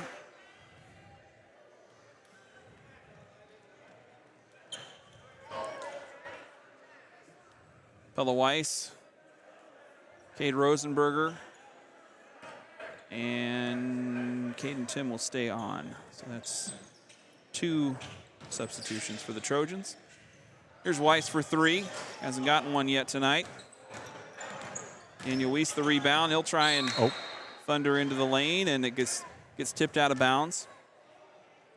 Last touch by the Trojans, and that'll give the Warriors back the ball with 2:42 left to go in the first half.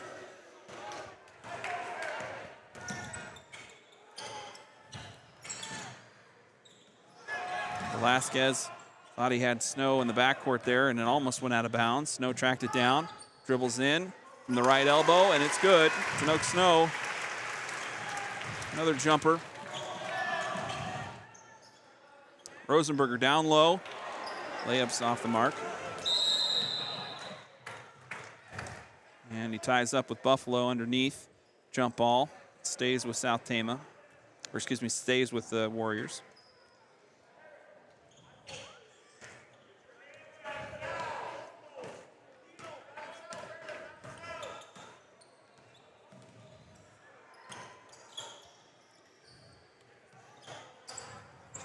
Velasquez to Snow, gets a screen from Hogue.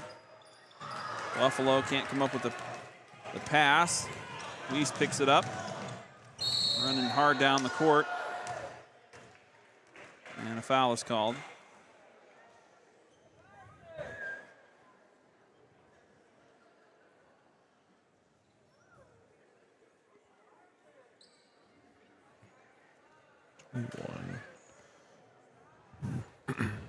Minute 47 to go. Daniel Weiss at the line on a 1-and-1.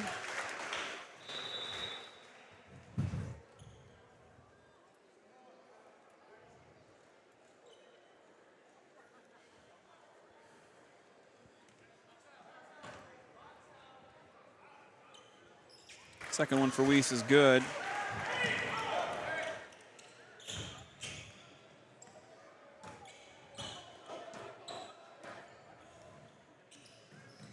Snow coming up hard the left side.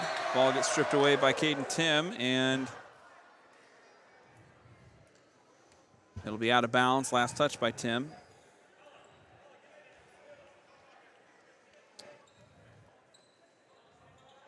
Buffalo to Snow. Pump fakes.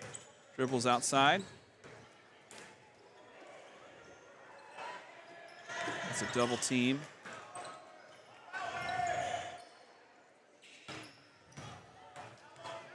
Snow into traffic, gives it off to Thompson. Now Rosenberger in the fast break. The layup from the right's good. And another timeout. 30-second timeout called by South Tama.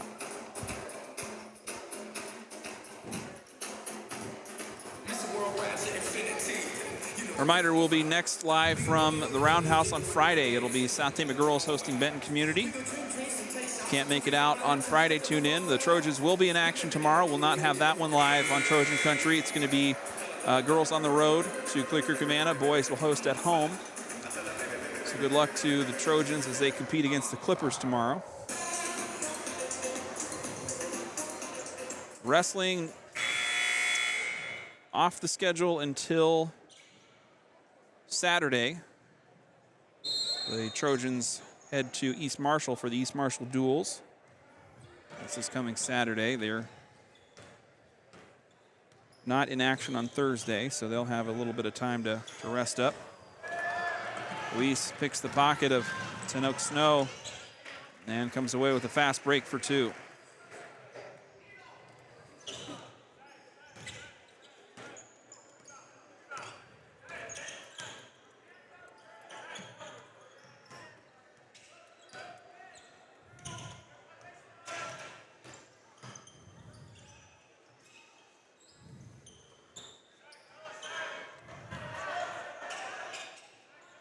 Hogue driving in from the left, rejected by Weiss. Up the court to Weiss. And a charge is called on Daniel Weiss. His first personal. Just the 15th foul for the Trojans. Jonathan Ebersol will check in for Daniel Weiss with 21 seconds to go left in the first half. Braylon Thompson to inbound. He just came in off the bench for the Warriors.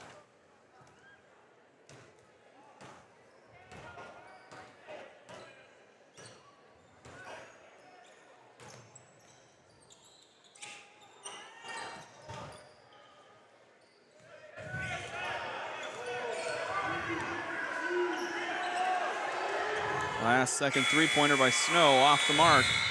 And we'll go into the halftime locker room. South Tama up big here, 35-12 at the half. We'll be back after this. You're listening to Trojan Country.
All right, welcome back live from Meskwaki High School. South Tama Trojans leading 35-12 at the half.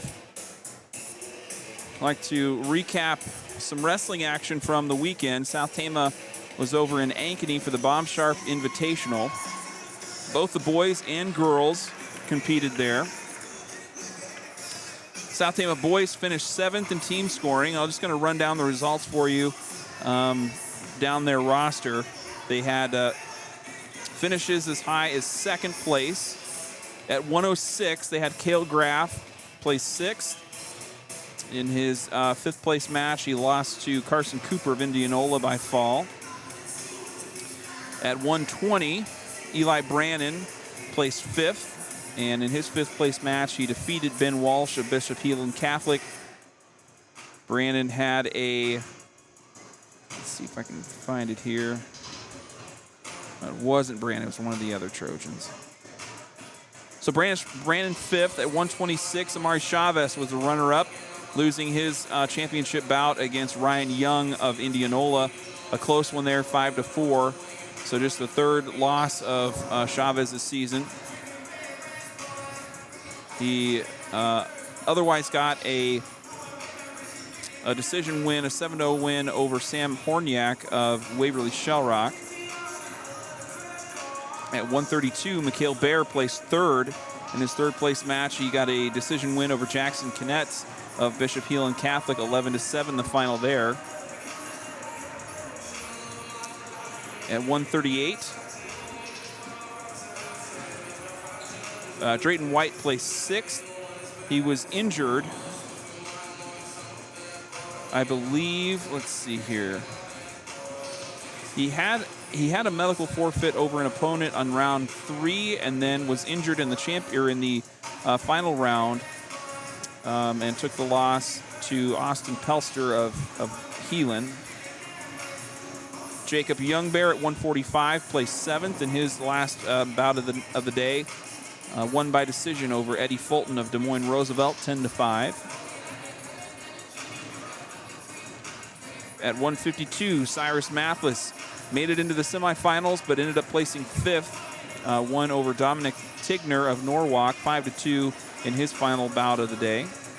At 160, Kendra Jeanette did not place and lost both of his matches, one by tech fall and the second by a 4-1 decision to Elian Robles of Des Moines Lincoln. At 170, Madden Martinez placed 8th and took a loss in his final bout of the day to Caden Mendoza by fall in the 1st round. Marcus Baer wrestling at 182 now for the Trojans, placed 4th and lost his final bout of the day to Isaiah Kello of Indianola, 7-2. In the 2nd round, Baer had to take on state champion Tate Noctiborn from Linmar. I believe Noctiborn, one of the, by a couple of different ranking services, pound for pound, one of the top-ranked wrestlers in the state of Iowa across all 3 classes. I believe has a national ranking attached to his name as well. So some very high-level competition with some ranked 3A wrestlers from Waverly Shellrock and Linmar in Ankeny, and as well as Heelan bringing some top-level wrestlers as well. So Baer finishing 4th. Then it was Rudy Papaki at 220, placing 3rd. He got a win in his last match over Griffin Schultz of Linmar. It was a 5-3 decision. And at 285, Nathaniel Palmeras placed 5th and won his final bout of the day by medical forfeit over Gavin Hauk Irwin of Linmar. And so coming out of that one, South Tama was without their top ranked, I don't want to say top ranked, but top 5 ranked 195 pounder Gavin Bridgewater. I believe he's dealing with some kind of injury. Coach Van Dyke says, I don't know exactly what the extent of the injury is. And so the Trojans go into this week with both Drayton White and Gavin Bridgewater looking to recover from injury. So good luck to them as they head to East Marshall this Saturday for the East Marshall Duels. And with that, we're going to start the 3rd quarter. Keith, you want to run down some stats real quick while we get action going here on the court? Yes, for South Tama, leading the way is Daniel Weiss with 9. I believe Cade Rosenberg has 7, Kingston Davenport 6, Ivan Alvarado 4, Wyatt Capeyu 3, Lucius Bayer 3, Damian Benner 2, and Jeremy Dolash 1. And it's going to be Wyatt Capeyu to score first in this third quarter. So it is a pretty well-rounded team effort on the scoreboard tonight. No real big score like we had in the last few games, so it's pretty well distributed throughout. Steele on the Meskwaki end gives the ball back to South Tama. Alvarado will draw a foul on the other end.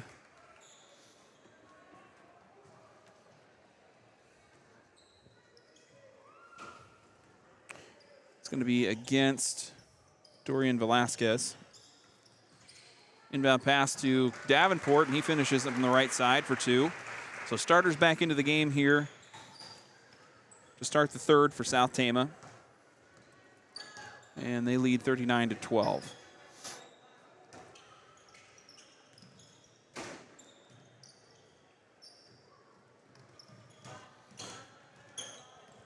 Hogue dribbling through traffic, goes hard into the lane. No call, and the missed shot.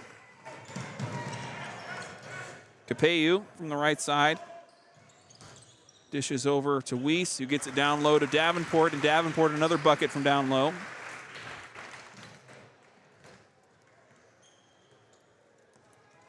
We're now at 41 points, and Kingston Davenport is just now the first player for South Tama in double figures. That was key tonight. Share the ball, move it around. Yeah. Just run the offense best you can. Hogue down low. Baseline shots, no good. Capeyu the rebound. Long pass up the court, goes out of bounds. Trojans rushing a little bit. And 4 players coming on for South Tama. Damian Benner, Jeremy Dolash, Pella Weiss, and Lucius Baer. Alvarado will stay on to kind of run the offense here.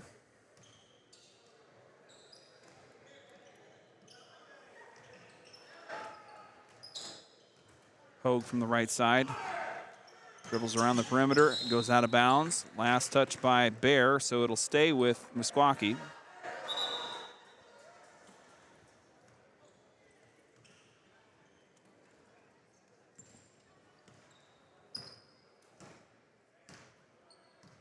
Snow guarded by Baer, picks up his dribble. Goes right to push Taniqua. Down low to Hogue, and he can't hang on. Out of bounds and a turnover.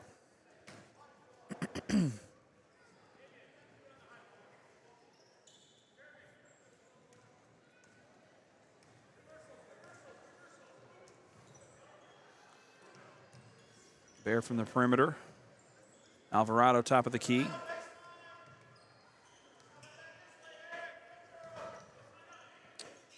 Dolash goes baseline.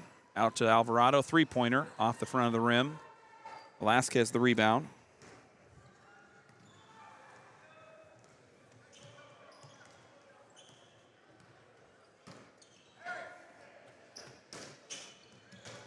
Pass slapped away by Lucius Baer.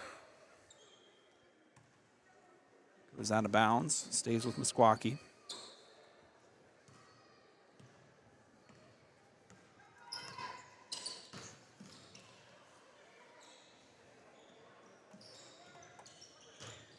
Hogue from the right corner. Down to Velasquez. Trojans on defense doing a nice job just pressuring the ball. We don't usually see that, and there we go. Shot clock violation. Yeah, turns it over to the Trojans.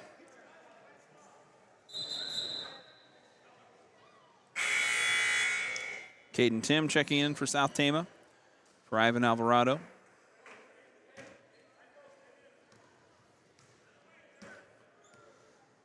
(41-12) as the clock runs here in the third quarter. Benner down low, spin move against Hogue. Gets his own rebound off the air ball. Can't get the putback to go.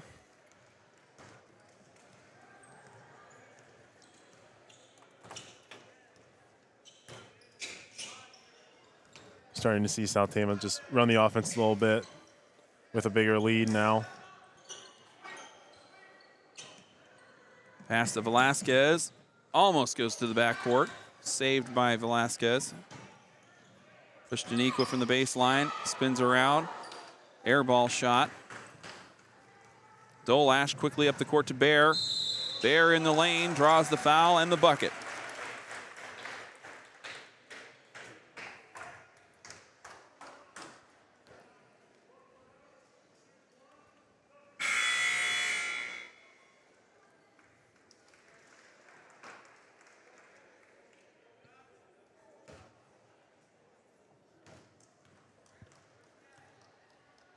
Here's Lucius Bear to try and make it an and one. Benner the rebound, goes up, gets it swatted away by Hogue, and a foul is called.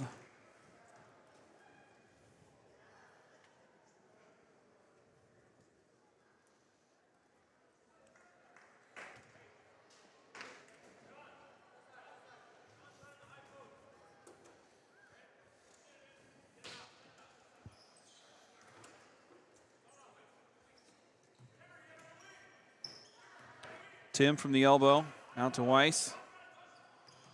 And Benner throws it away to Velasquez.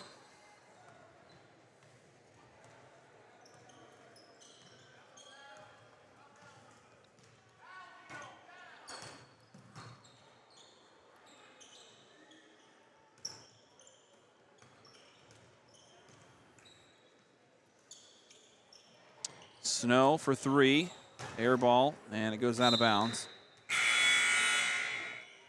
Braylon Thompson coming on for Meskwaki, and they'll take a timeout.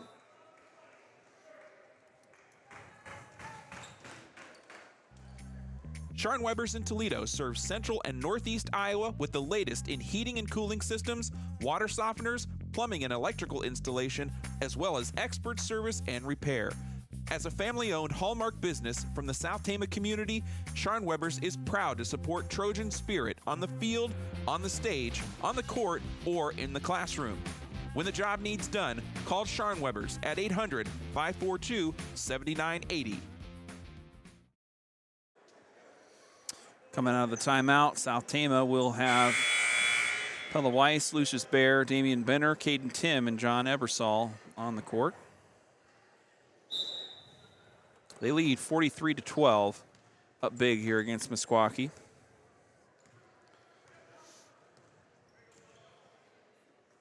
These two teams did not face off last year when Meskwaki and South Tama met. The game was kind of canceled at the last minute. Ebersol goes up for two.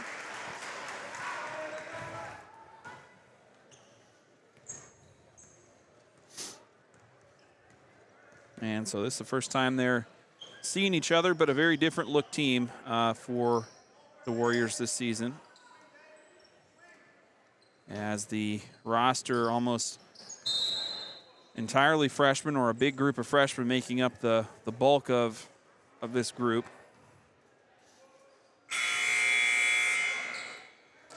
Ian Vore, Curtis Kiana checking on for South Tama.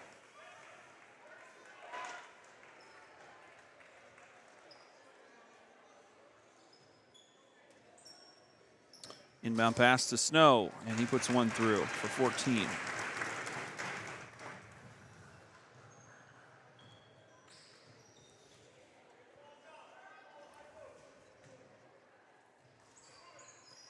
Ian Vore gets it inside to Ebersol. Ebersol gets some contact, goes to the court, and loses it. Turnover.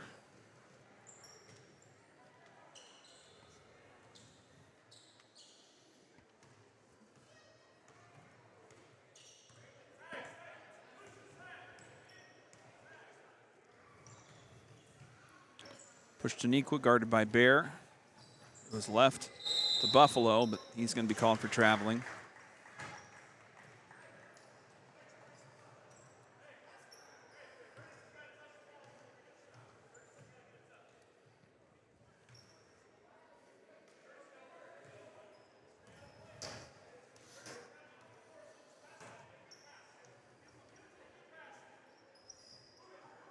Kiana goes up for the shot.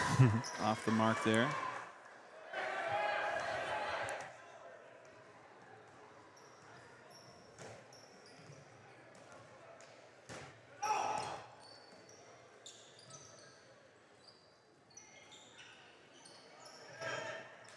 Good defensive pressure by Jonathan Ebersol. He's still continuing that defensive intensity a little bit, but Push Daniqua from the right side. Bucket for 2.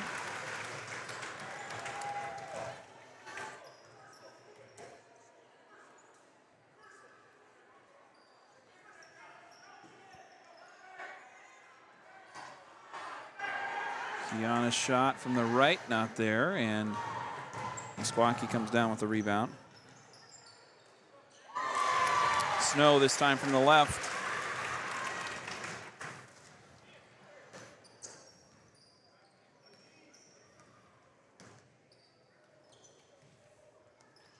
Lucius Bear into the lane for 2.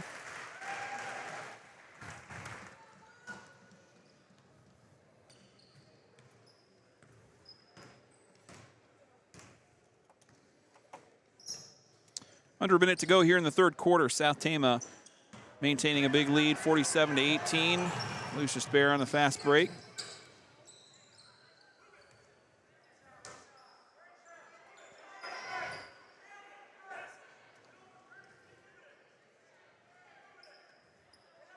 Trojans moving it around the perimeter.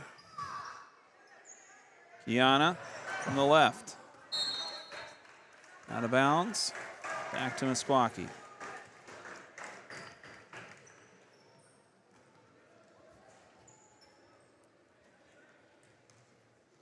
Ten seconds to go here for the Warriors. Left in the third. And a three-pointer by Push Daniqua. We'll end the third quarter, and South Tama goes into the fourth ahead 47-21. We'll be back after this.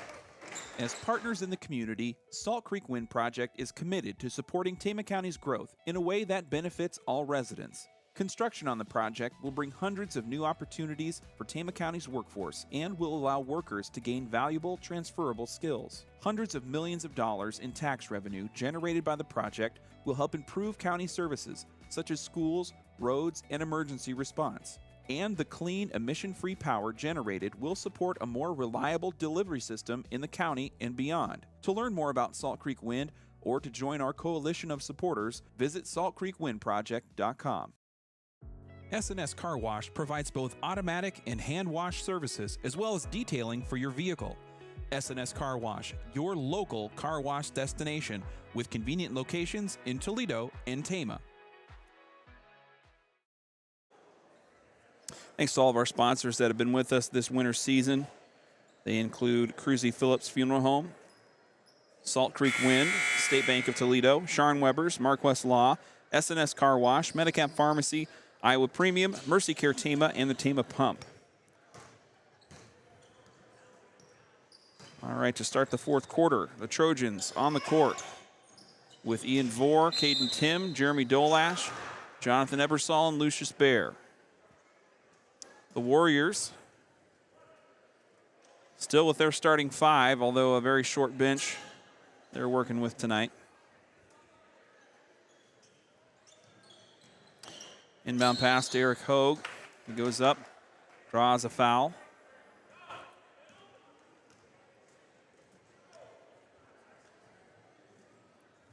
And it's going to be against Dolash.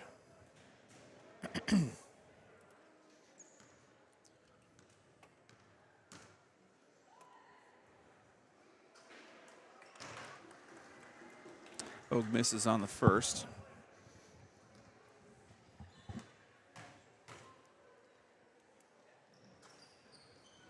And the second.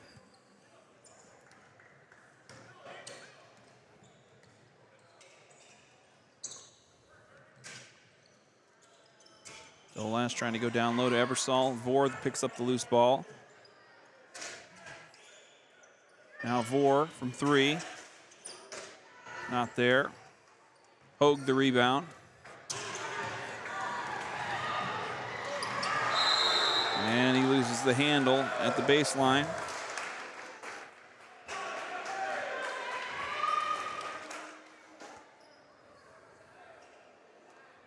that was Caden Tim trying to take a charge there. Right idea. Yeah.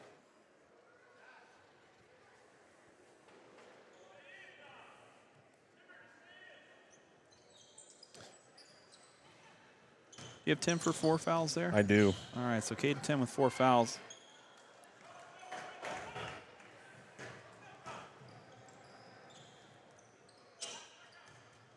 Eversol out to Bear, 3-pointer. Off the front of the rim, Vore the rebound.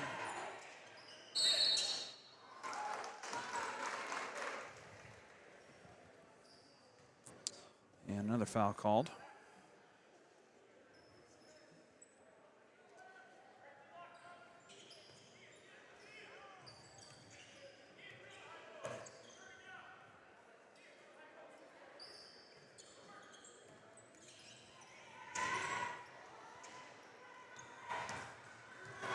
Eversol slow to get up. Shot off the mark on the Meskwaki end. Bill Lash corralled the rebound, and South Tama back on offense here. Bear running it up the right side, gets it to Tim. Vore into a double team.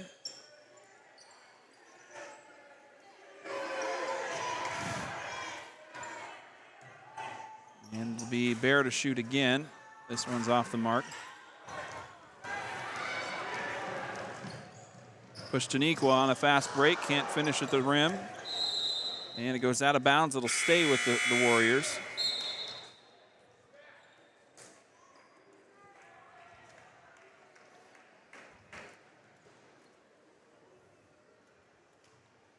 Pella Weiss coming in to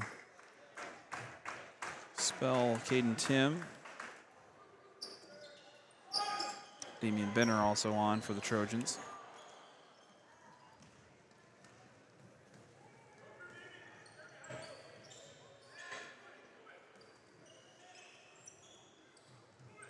Trojans just running their offense here in the fourth quarter as their lead has been safe since the first quarter.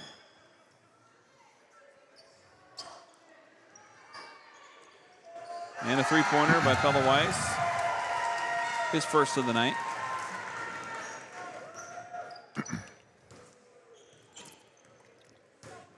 You can hear Coach Pesca every time we're on offense, just move the ball, move the ball. Yep. And that's just what we need to do with this last 5 minutes with a big lead and just work on the fundamentals moving forward. Yeah, it's plenty to work on as the WAMAC schedule continues tomorrow and on Friday. So they're going to have no rest after this one. But that's also maybe part of the calculation for Pesca as Davian Pushtanikwa puts in a bucket.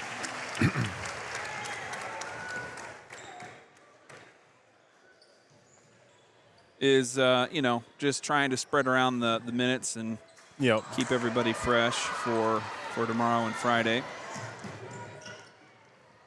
As against CCA and Benton, it probably will be the normal rotation moving forward. And as South Tama, we don't get very many opportunities like this to play our 5th and or 7th and 8th, players, 12th man. Yep. You just don't see that very often. But this is a good chance to let them see playing time.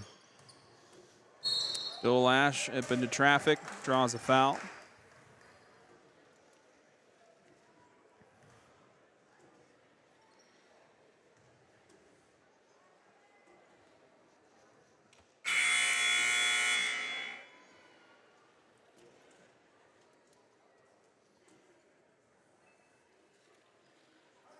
Braylon Thompson will check in for Meskwaki for Eric Hogue. Weiss and Bear go to the bench for Curtis Kiana and Cade Rosenberger.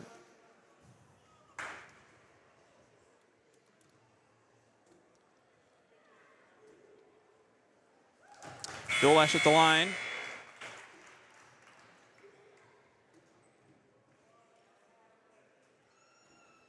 One more.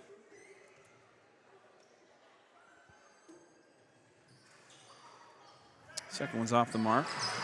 Vore stole away the rebound there from Snow, and he goes up for 2. Ian Vore with the bucket.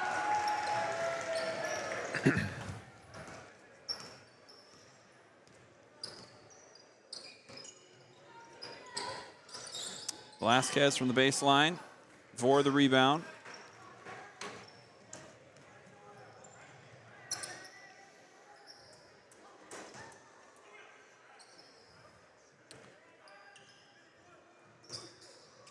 Rosenberger out to Dolash in the corner. Kiana into traffic. Shot's not quite there. Try it again. Almost. I can feel it. I can feel it coming for Curtis. Yes, it's I can going to too. happen. I'm just waiting. I'm over here just waiting for it. Yeah. Proud moment for Big Brother over here. Seeing Curtis on the court today.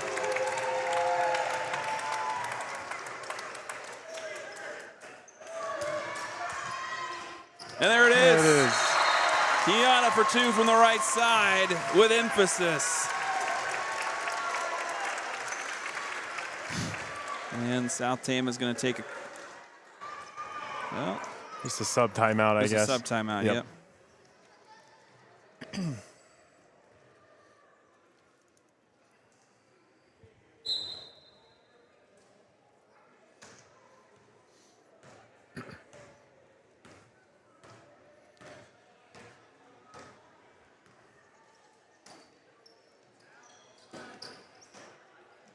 There's a steal by Rosenberger. There you go, smart by Cade, just to steal it and then just run the offense. You don't need to get any more fast break runs for the rest of the game. Ebersol for 3 off the front of the rim. Rosenberger tracks down the rebound. Try to get it inside. Benner picked it up after a loose ball. Long 2 for Vore. Rosenberger the rebound.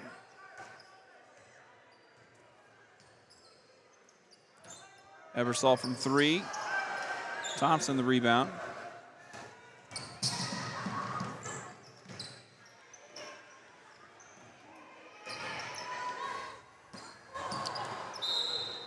Pushkaniqua misses the pass to Snow and turns it back over to the Trojans. I have to applaud Meskwaki here. These 5 have been in the whole darn game, and there's a 3 by Jonathan Ebersol. Nice shot there, the junior. And I've got to applaud their body language and just, willingness to keep going. They've been in some tough games. South Tama knows exactly what that feels like. And these kids here from Meskwaki have not been sour at all. They've just been playing basketball and doing their best out there. And that's good to see in its own way. There's Tanoch Snow for 3.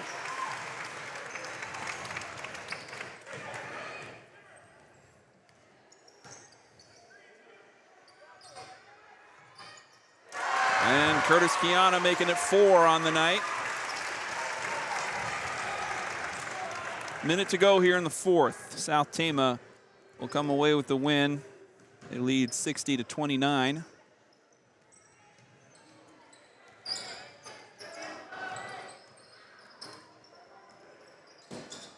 Ebersol rejects the pass.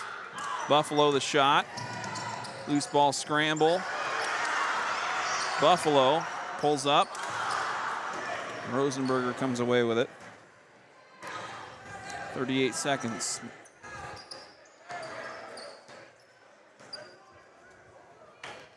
Caden Tim for 3. And it's good! Caden Tim from downtown. Ready for this stat, Darvin? Oh, yeah. Everybody on the bench has scored tonight. Oh, man. You got to love it. And smiles from the South Tama unit as the final seconds ticking off the clock here.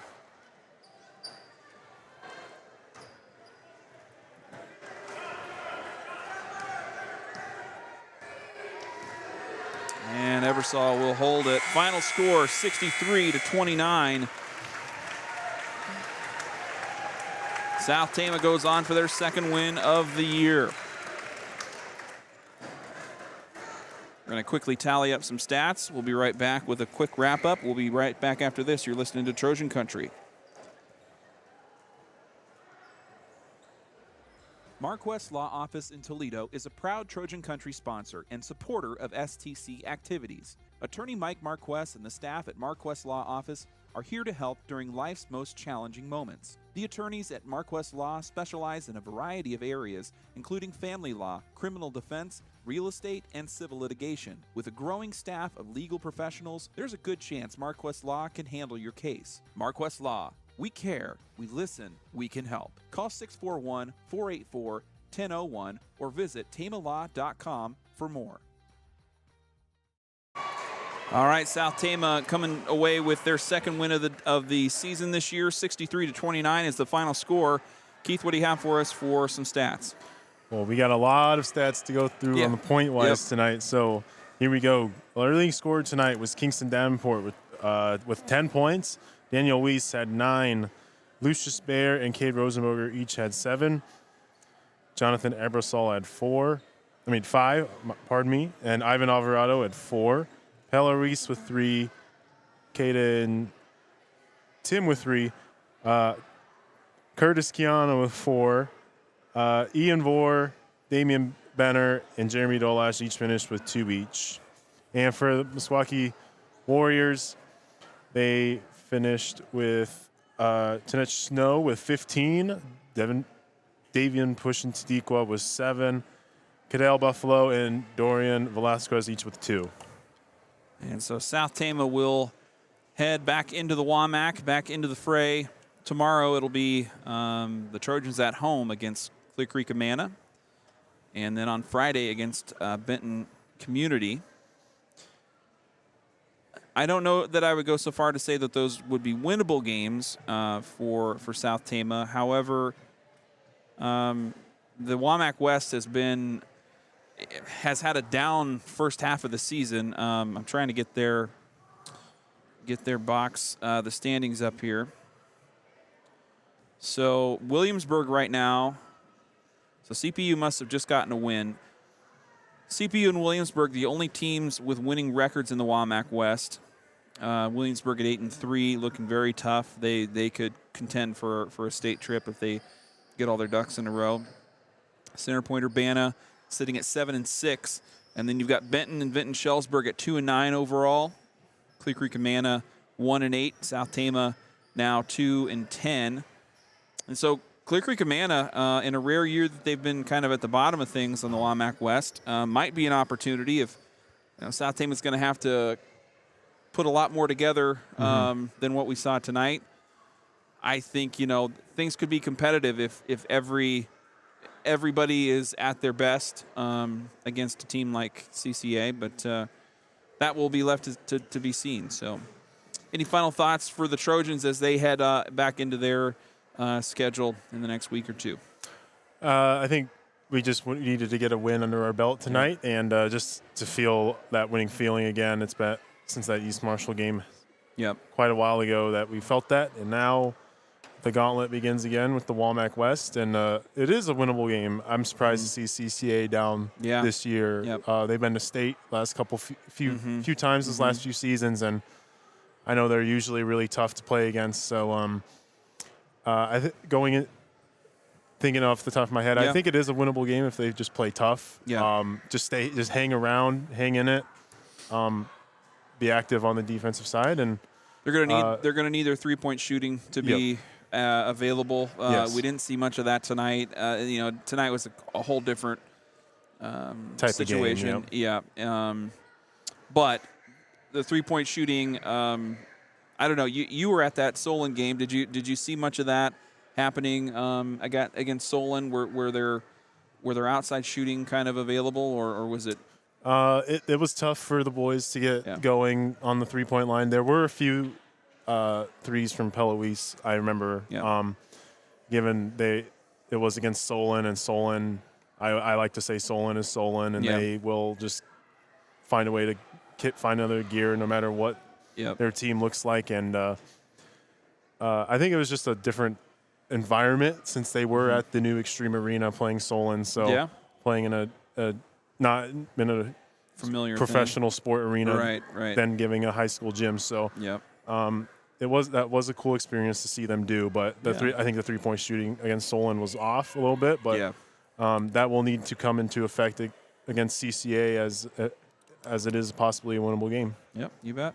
All right, so we'll say good luck to the Trojans against the Clippers. Reminder, we'll be back live from the Roundhouse on Friday with Minton Community, and we'll see you then. So thanks for joining us here on Trojan Country. Thanks to our sponsors, and have a great evening, Trojan Country.